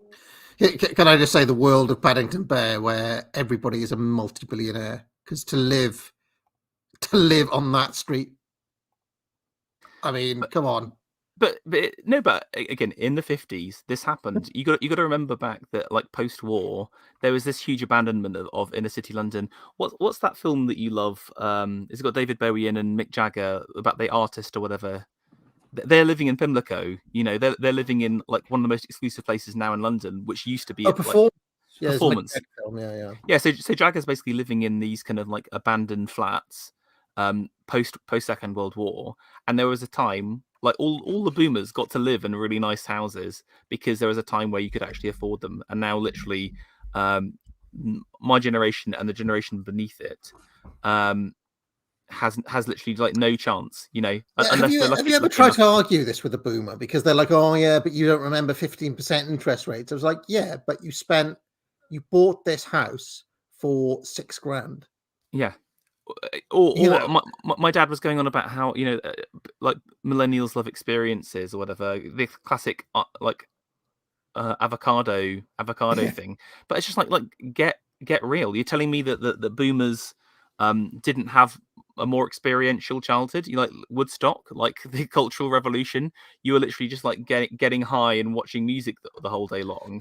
Again, maybe millennials eat too much avocado, but just fundamentally, if you look at the statistics, it's a nosedive. It is a tragic nosedive, and we're in a place where I think people would rather have a neo-feudal medieval lifestyle where they had a home and land, as opposed to just living in a tiny box in the middle of nowhere, desperately eking out survival. If boomers hit you with that argument, you need to express it in terms of multiples of your wage, right? How much of their wage is, and I worked it out once. It's something like 16 times wage now versus 4 times wage back then. And you can even calculate the interest. Even if they were paying 15% interest, it's still nowhere near as much as you pay today. I mean, it's just ridiculous. But the idea of normal families living in these houses, where these houses now would be owned by, I mean, up until recently, Russian oligarchs now, right? Now Saudi oligarchs or whatever, but still, city's been sold off to foreign outside interests, Pharaoh. Well, 100% agree. One thing I just want to finish off with the boomers. There's literally no point arguing with them because they are, without a doubt, the most narcissistic generation ever created. Like, again, I don't necessarily blame them because I do think the greatest generation is at fault because they are the parents of them, and that comes from somewhere. It comes, in my opinion, from them ultimately. But we will never Millennials will never win this argument. And again, I think there's literally, you can do all the stats, you can go through all the stats. They don't care. You literally just have to wait for them to die. I hate it's so unbelievably brutal, but the world will only change when all the boomers are gone, in my opinion. Have you ever seen or heard a boomer say, "Oh well, I'll be gone by then"? Yeah, sometimes 100%. Sometimes you get to the point where they say that. Or I remember my wife was having this sort of conversation with her mother, and at one point, Miss A said, "Oh yeah, we're going to be buggered when we're older," and she just said, "Yeah, you are rather, aren't you?" That was it. That was her answer. She didn't really have it's like the Viking River Cruise mindset, where the boomers will go out and spend your inheritance on a last experience for themselves. It's really interesting because, again, think back to the Victorian people, where again, these kind of working class families, people would struggle and strive to pull together a nest egg for their children, so they would have a better life, and everything they do is for the betterment of their children. And again, like you point out, like in other streams, the boomers are the generation that have created worse circumstances for their children. And I think part of it is just like not giving a crap about what happened, their kind of legacy after they die. I think that's it. It's all about how can I use up everything I've gathered, and I think to all millennials who have children, I think that's what our mindsets need to change and to be against that. Where I feel like our generation is lost in many different ways. We will never be in a situation that they are. We will never have the kind of same cultural or fiscal options. All we can do is to create a better world for our children, or to set things in place where they've got a better chance, and that should be our goal. We need to reject this rank selfishness, and everything needs to go into creating a future for them. Let me show you. Back in 2019, this well-known Indian Italian porn star wrote this article on Mises Institute, where they actually tried to show this in actual figures. Pharaoh. This is Great Britain, right? Let me just show you this. This is Great Britain. You can see the decade down the left. There's GDP. There's decade on decade GDP growth. I took out government consumption, right? So you can make something called GDPP. GDPP is basically. I'm such a child for the GDPP, but carry on. Yeah. GDPP is basically GDP minus government spending, right? So you can take it like, let's pretend the government is, I don't know, paying people to dig ditches or whatever, and fill them back in again. That doesn't show up in GDPP, right? So you can say this is the true private economy. And basically what I worked out here is that you have net national savings as a percentage of GDP. And you can see that in the Victorian period, every single year, they saved as a country between 10 and 15% of GDP was saved, literally saved and handed down. Right, so you can see it pictorially. Now that obviously in the Second World War, obviously the war had a big impact on that. They had to eat into those savings, right? But the savings had been built up for, look at that, almost 100 years, pretty much 100 years up until World War II. Even during the Keynesian era, they did net national saving of between 6 and 10%. By the time you get to the 2010s, that number, this is the boomers now we're talking about, that number goes to 0.01. And this was pre-COVID, so I'd imagine that's in the minus now. They probably we're probably running up. That I wonder if we'll have that. Literally, boomers running up huge credit card debts that they're paying on, putting their grandchildren in penury. They'll reopen the debtors' prisons so that we can work off. I mean, this is what effectively is happening. The grandchildren of boomers are going to be working as wage slaves for their entire lives to pay off the debts of the boomers. I genuinely think this. It's a real tragedy. And again, it's not even just the savings. I think it's the spending as well. There's a really interesting lecture by Ruskin I've been reading recently, where he talks about, look, we know how to save. This is in the Victorian time, but do we know how to spend, and what on? And I think that's also interesting, because the Victorians, they saved, but they also knew how to spend their money on good things. And I think the boomers spend the money on bad things and things for themselves, and not even for their children or their families. So. Yeah, I mean, in their defense, like if a Misesian economist would say, yeah, you've got to look at that baseline interest, though. You can't say if the interest rate is negative. And that's due to the central banks artificially keeping the interest rate low, right? I'm sure there is an element of that as well. But are you telling me that we should look at the spending habits of a 50-year-old in 1890 compared to now? And I'm sure that there'll be a lot more individualism on the present boomer, for sure. Yeah, it's hedonism, it's consumerism. But again, they'd say, well, yes, but that's because mainstream economists see the economy as a demand side phenomenon, right? So they're always trying to push like consumerism. Spend. That's the way out of a recession, etc. So, and again, it's like, sorry, last thing I'll say, because I know people want to see the ads. It obviously it's part of that. We are led and we are told to do certain things, but it is also individuals as well. One thing I've tried to emphasize is you can propagandize to a generation, but it's you can't tell everyone what to do all of the time, and there is always an element of free thought and free thinking. In my opinion, and that's what's being fully captured. That the boomer is the perfect consumer. He is propagandized to and accepts his golden chains winningly. Yes, it's that guy we saw celebrating by the bin, basically. I think a gift for Mr. Curry is a lovely idea, Paddington. Good. Just so he knows we're thinking of him. That's nice, Paddington. But for Mr. Curry, I'd look for something a bit more... unique. Old jackets rehomed. This is perfect. Mr. Brown always says there's no one quite like Mr. Curry.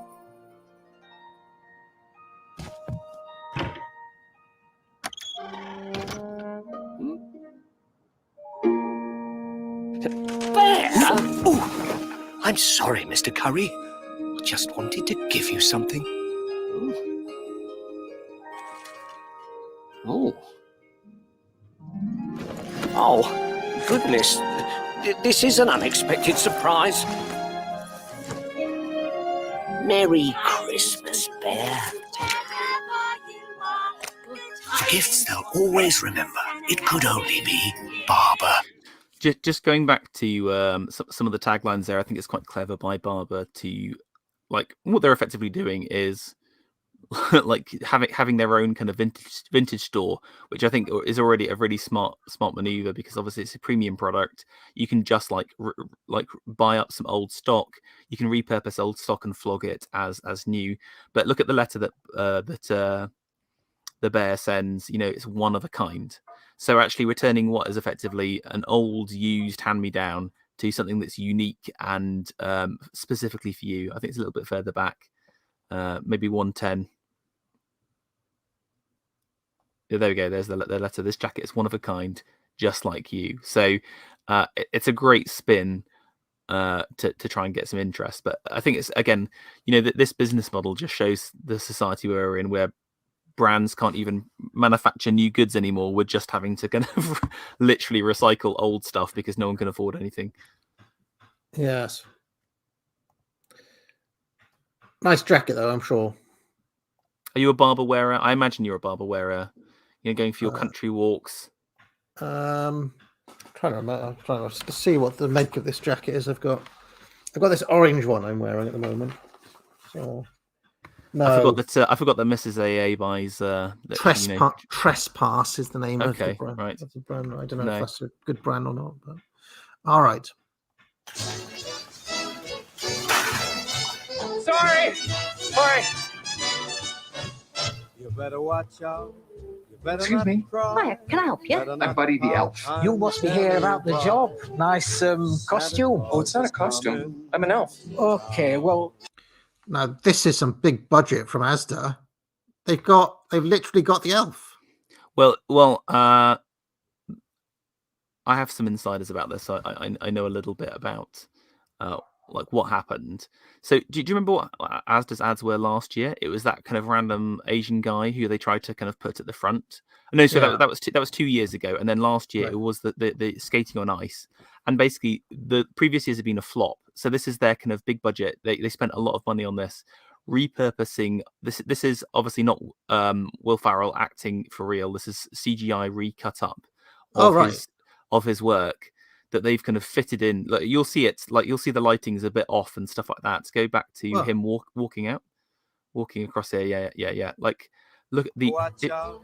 Yeah, stop there. You can see like he's quite heavily lit on his shoulders, but no one else is lit in the same kind of way. Like you can, Right, see, yeah. see the shadows.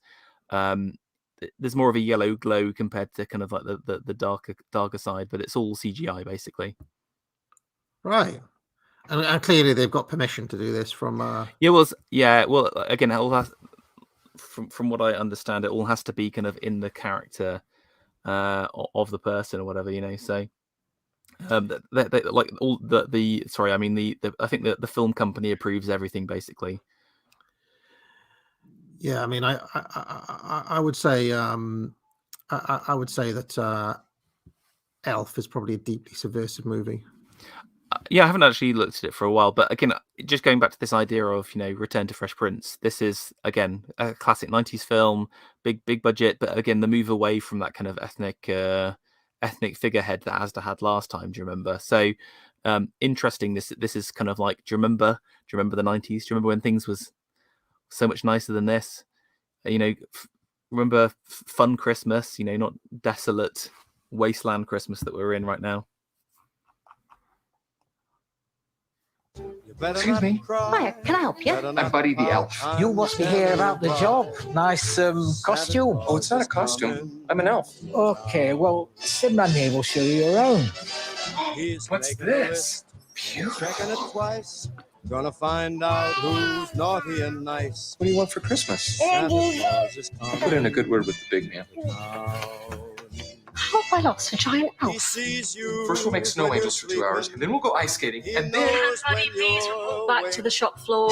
He knows if you've been bad or good, so be good. Oh, actually, you're not supposed to eat those. Okay. I'm singing! I'm in a store and I'm singing! Let's get you on the checkouts. This is one of the most annoying adverts of all time. Remember how much I hate Elf. Can I just say that of all the characters so far, I would say that this one is quite believable to me. I feel like I've met her at many a supermarket in my time. She would work in the supermarket. This girl. Yeah. Was that you singing just then? Best way to spread Christmas cheer is singing loud for all to hear. I just like to smile. Smiling's my favorite.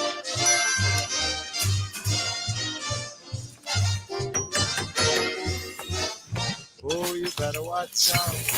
Better not cry. Oh, wow. I'm telling You did this. Whoa, You've got the job. You mean I can stay? Sure. Great job, everybody! Son of a nutcracker! I mean, do you think the vast majority of the public won't know that's been retrofitted, Pharaoh? I'd imagine. I don't know. I think it's pretty obvious in some of the scenes, but again, who knows? They're probably lapping it up right now. They're just clapping like seals in front of the TV, arfing as Elf gets up to hijinks. I didn't like it. It's not. I think As has had some real duff adverts in the last couple of years. I think it's definitely better than previous years, but still very off the mark. There's been a lot of duffers, I think. All right, this is The Christmas Cupboard by Matalan. Matalan, a clothes store? Is that right? Yeah, that's right, yeah.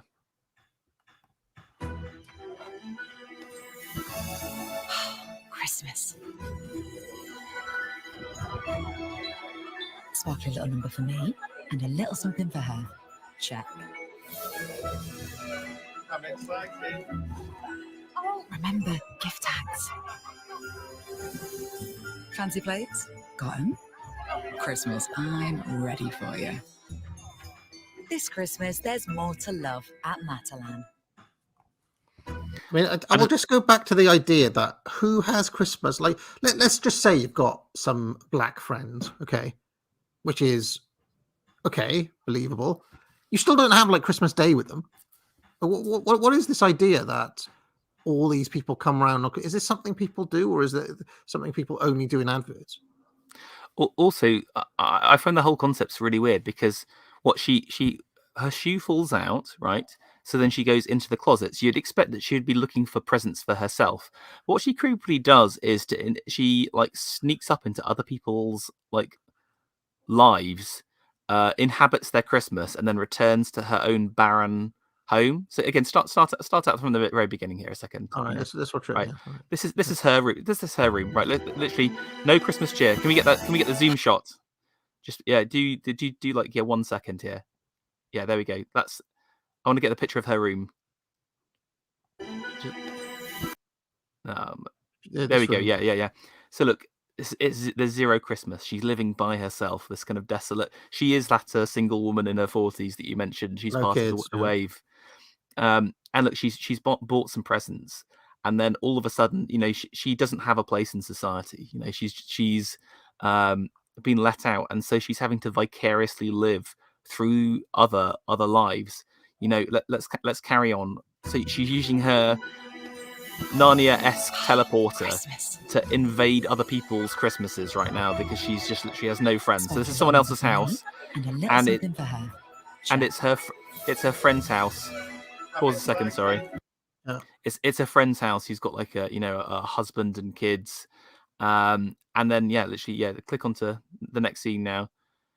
There we go. And she's literally like the sad wine aunt. Oh, so she is invading. She is invading this family through the cupboard. Yeah, on exactly. Christmas Day, and they're just like, all right, yeah, come and hang out with us. Exactly. So it's kind of like this is what's going to happen. This is almost like conditioning.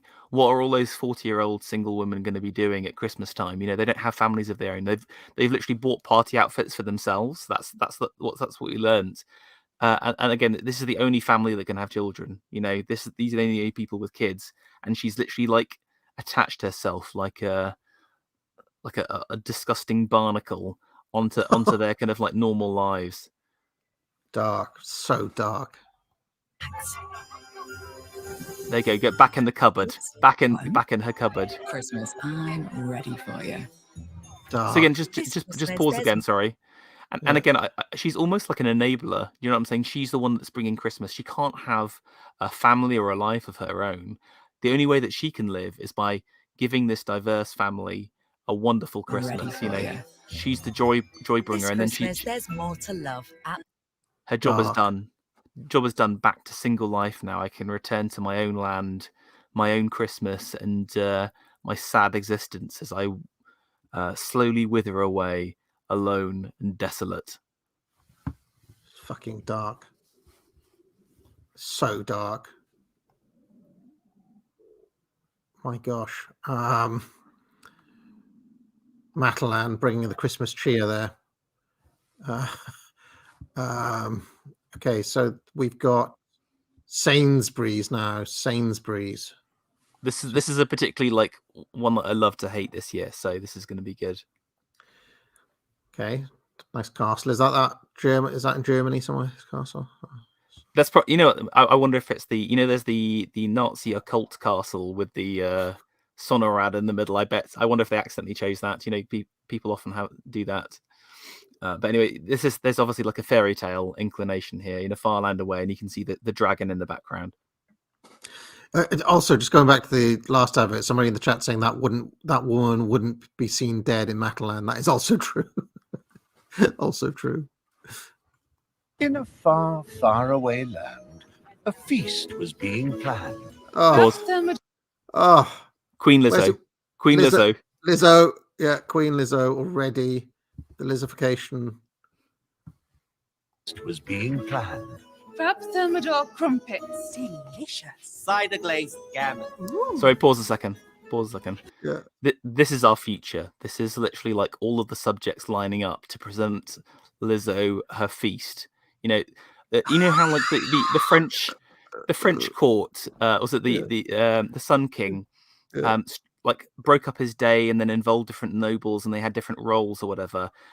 In the Queen Lizzo will make the entire day like a feast day. Every day, like every aspect of every day is a feast day, and people will have different parts and different roles to play as different food is brought before her. Can I just say, somebody planned this advert? I know what we're going to do. We're going to have a big fat black woman sitting on a throne, and various people are going to bring like endless trays of food for the fat queen. Also, it's not only that, but it's kind of like these kind of emaciated people as well. You know, they're not getting any food. It's only Lizzo has the bounteous feast. They're not allowed to eat the foods. So dumb. Can we look at this? Can we do some phrenology checks on the people that are lining up as well? Being planned.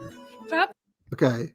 I She's mean, very look much at a waif. Look how this waif figure again. You know, she's had to starve her children to make those vol au vents to feed Lizzo. You know, this is her tribute. This is so. What the fuck is this advert? Thermidor crumpets. Delicious. Okay, gammon for Lizzo. Happy Asian there. Cider glazed gammon. Ooh.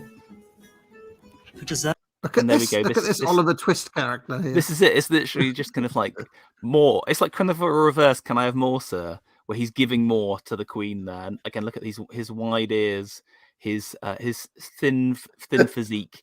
That man would work an entire month's wage to buy that Christmas pudding for his queen. It's so dark. It's I'm reminded of that. What's that one? What's that nursery rhyme? Johnny shall have a new master. He shall work but a penny a day because he won't work any faster. That's Exactly. him. It's Johnny. Also, look at the court. There's this entire food presenting ceremony that's never happened before in any monarchy that exists. Like, you know, normally the feast is a way for the monarch to kind of share his wealth with the court and also the courtiers as well, because they would have the leftovers. You know, even the peasants and the beggars would get the crumbs from the nobles' table. But here, everyone has to sit and watch Queen Lizzo at the front receive her food and rate it. You know. It's so perverse, this whole thing. Somebody's saying he looks a bit like Roland Rat. I won't have the good rat besmirched in that way. But I've never really liked Christmas pudding. Right, stop Bring it. me something different. Or else. Again, pause. Again, you know, the part of the ceremony is Queen Lizzo deciding whether she wants to eat the food or not. And again, these chefs, they work all year round. I'm imagining inside there, like you can see, look at this guy here. He's got his own little alchemy den, and he has to feed the beast. It's almost like an inversion. You know how Andromeda and Perseus and the kind of monster which would eat men once a year. Instead, the monster is the queen in this case. You know, she has to be fed, otherwise she will like wreak havoc and vengeance upon her court and her followers. You know, you got to feed the beast. I think this Sainsbury's advert is a hidden and profound metaphor for the modern welfare state. It is. Look at this industrious white man. He's working hard to appease his Lizzo. Yeah, Lizzo must be fed. Pause. Do you notice the music? Let's have a look. Yeah. What is that? It's Teenage Dirtbag by Teenage Weakness. Dirtbag. Yes. Do you remember Bloody that? hell. Remember that, guys? Again, this is it. This is the age where we're going to get all of the music. Or Getting maybe not you, Gen Xer, but codified early 2000s music, Christmasified. Also, this man has had to steal a biscuit because he's so poor, but he's giving all he can do for Lizzo. He's literally thieving to feed his queen.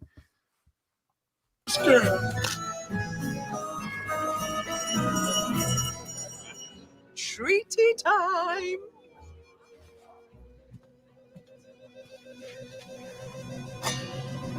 It's a Christmas pudding.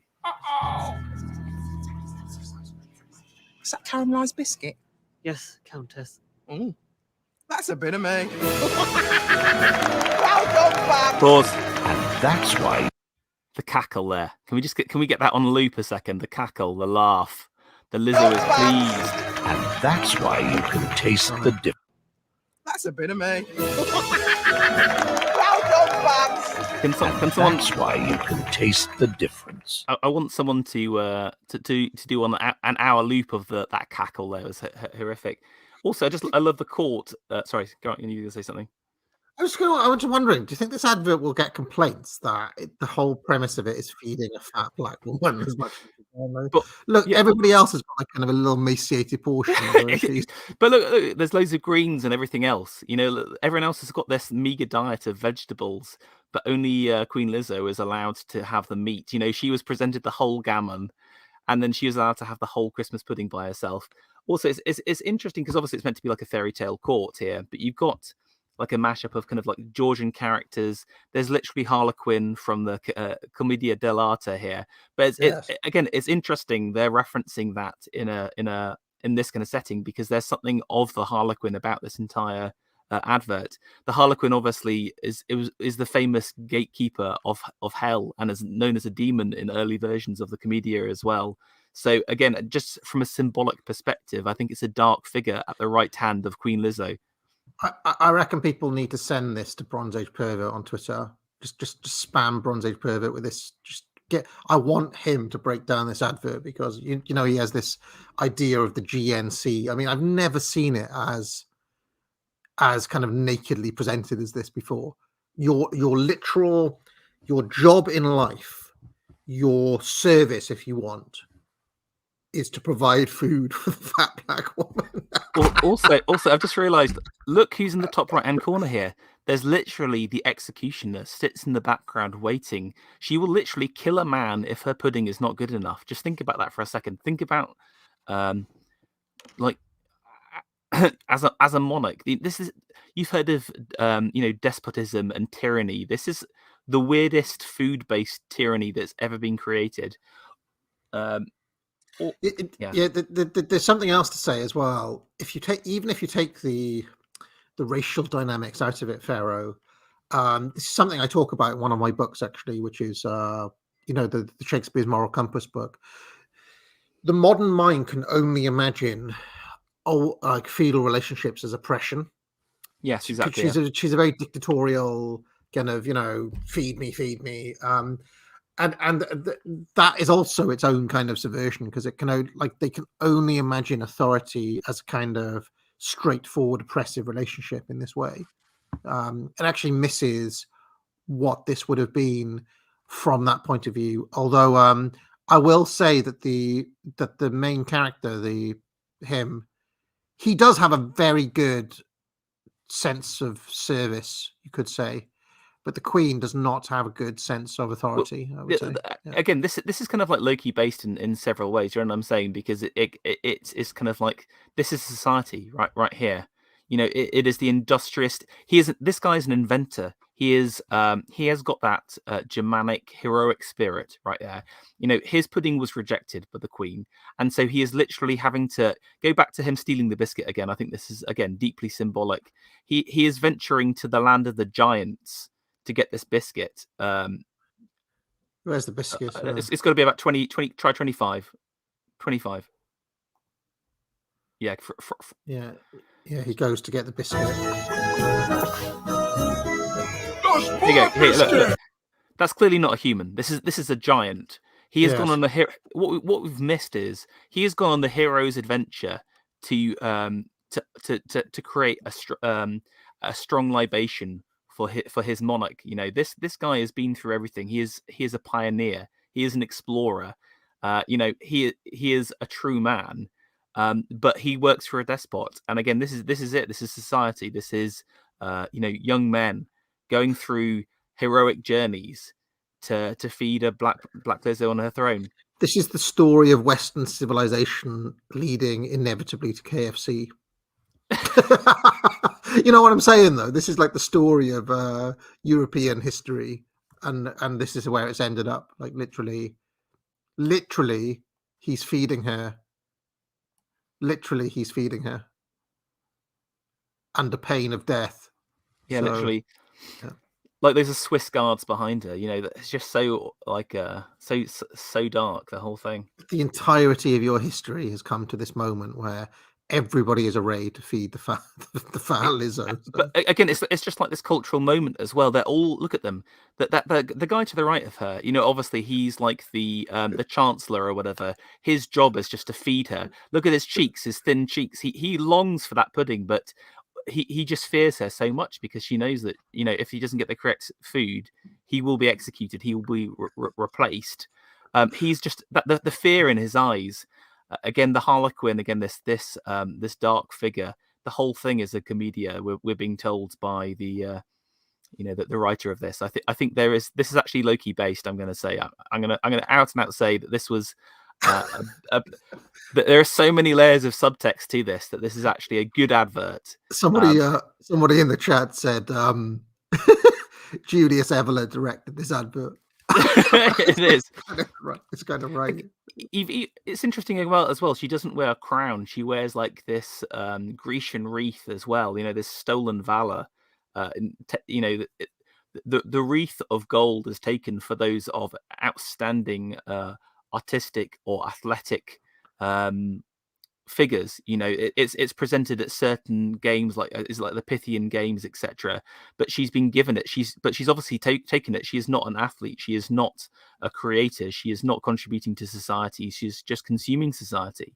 So again, I think it's kind of like this foul inversion of the worthy. She has to be the cover, surely. She has to be the cover star of this episode. What do you reckon? Definitely. I just can't believe this advert, Farah. I can't believe it. It's. I mean, I'm sort of loving it now. Now that I'm kind of seeing the true subtext. Look at her fat paunch there. You know, there is no separation between her boobs and the rest of her body. It's just like another orb. Even the back here, that kind of ruff here, is to symbolize her round fecundity. There, can you see? Like the kind of rough-esque figure. You know, she is like a gigantic round blob. This ball. Can we see her throne? I wonder if there's some more. Yeah, there's a throne. Yeah, look, she stands with an executioner on the left and a harlequin on the right. Yeah. Again, look at can you see the giant man on the right hand side? You know, he's just looking on in disgust at what's happening there. Everyone has this kind of dour demeanor. They're lined up in front of their queen. Tragic. There's some very odd elements in this. Is that a Middle Eastern magi there? What's he doing? I think this is meant to be kind of. It's meant to be kind of like a combination. This is like 50% historicism and then 50% kind of like fantasy world. And I think it's meant to be like a Sinbad reference, maybe, or Aladdin. I'd love to know what the people who made this advert were thinking. I'll see if I can dig out. I'll find out the creatives. I'll see if I can find out some commentary on it. Truly something else. How much longer do you have? I got to go. I got to go in 5 minutes, sadly. So I don't know if you want to leave it on this high and save the rest for another time. Maybe let's leave it here. We'll do a part 2 next week, as we often do. My gosh. Anything you'd like to promote, sir, before we get out of here? No, just follow me on Twitter. Lots of really good cigar streams recently, so I'd recommend just taking a look through. Just you have to sign up as a member, don't need to access them. So sign up and get access to some really quality content. You know, that's the true Christmas gift.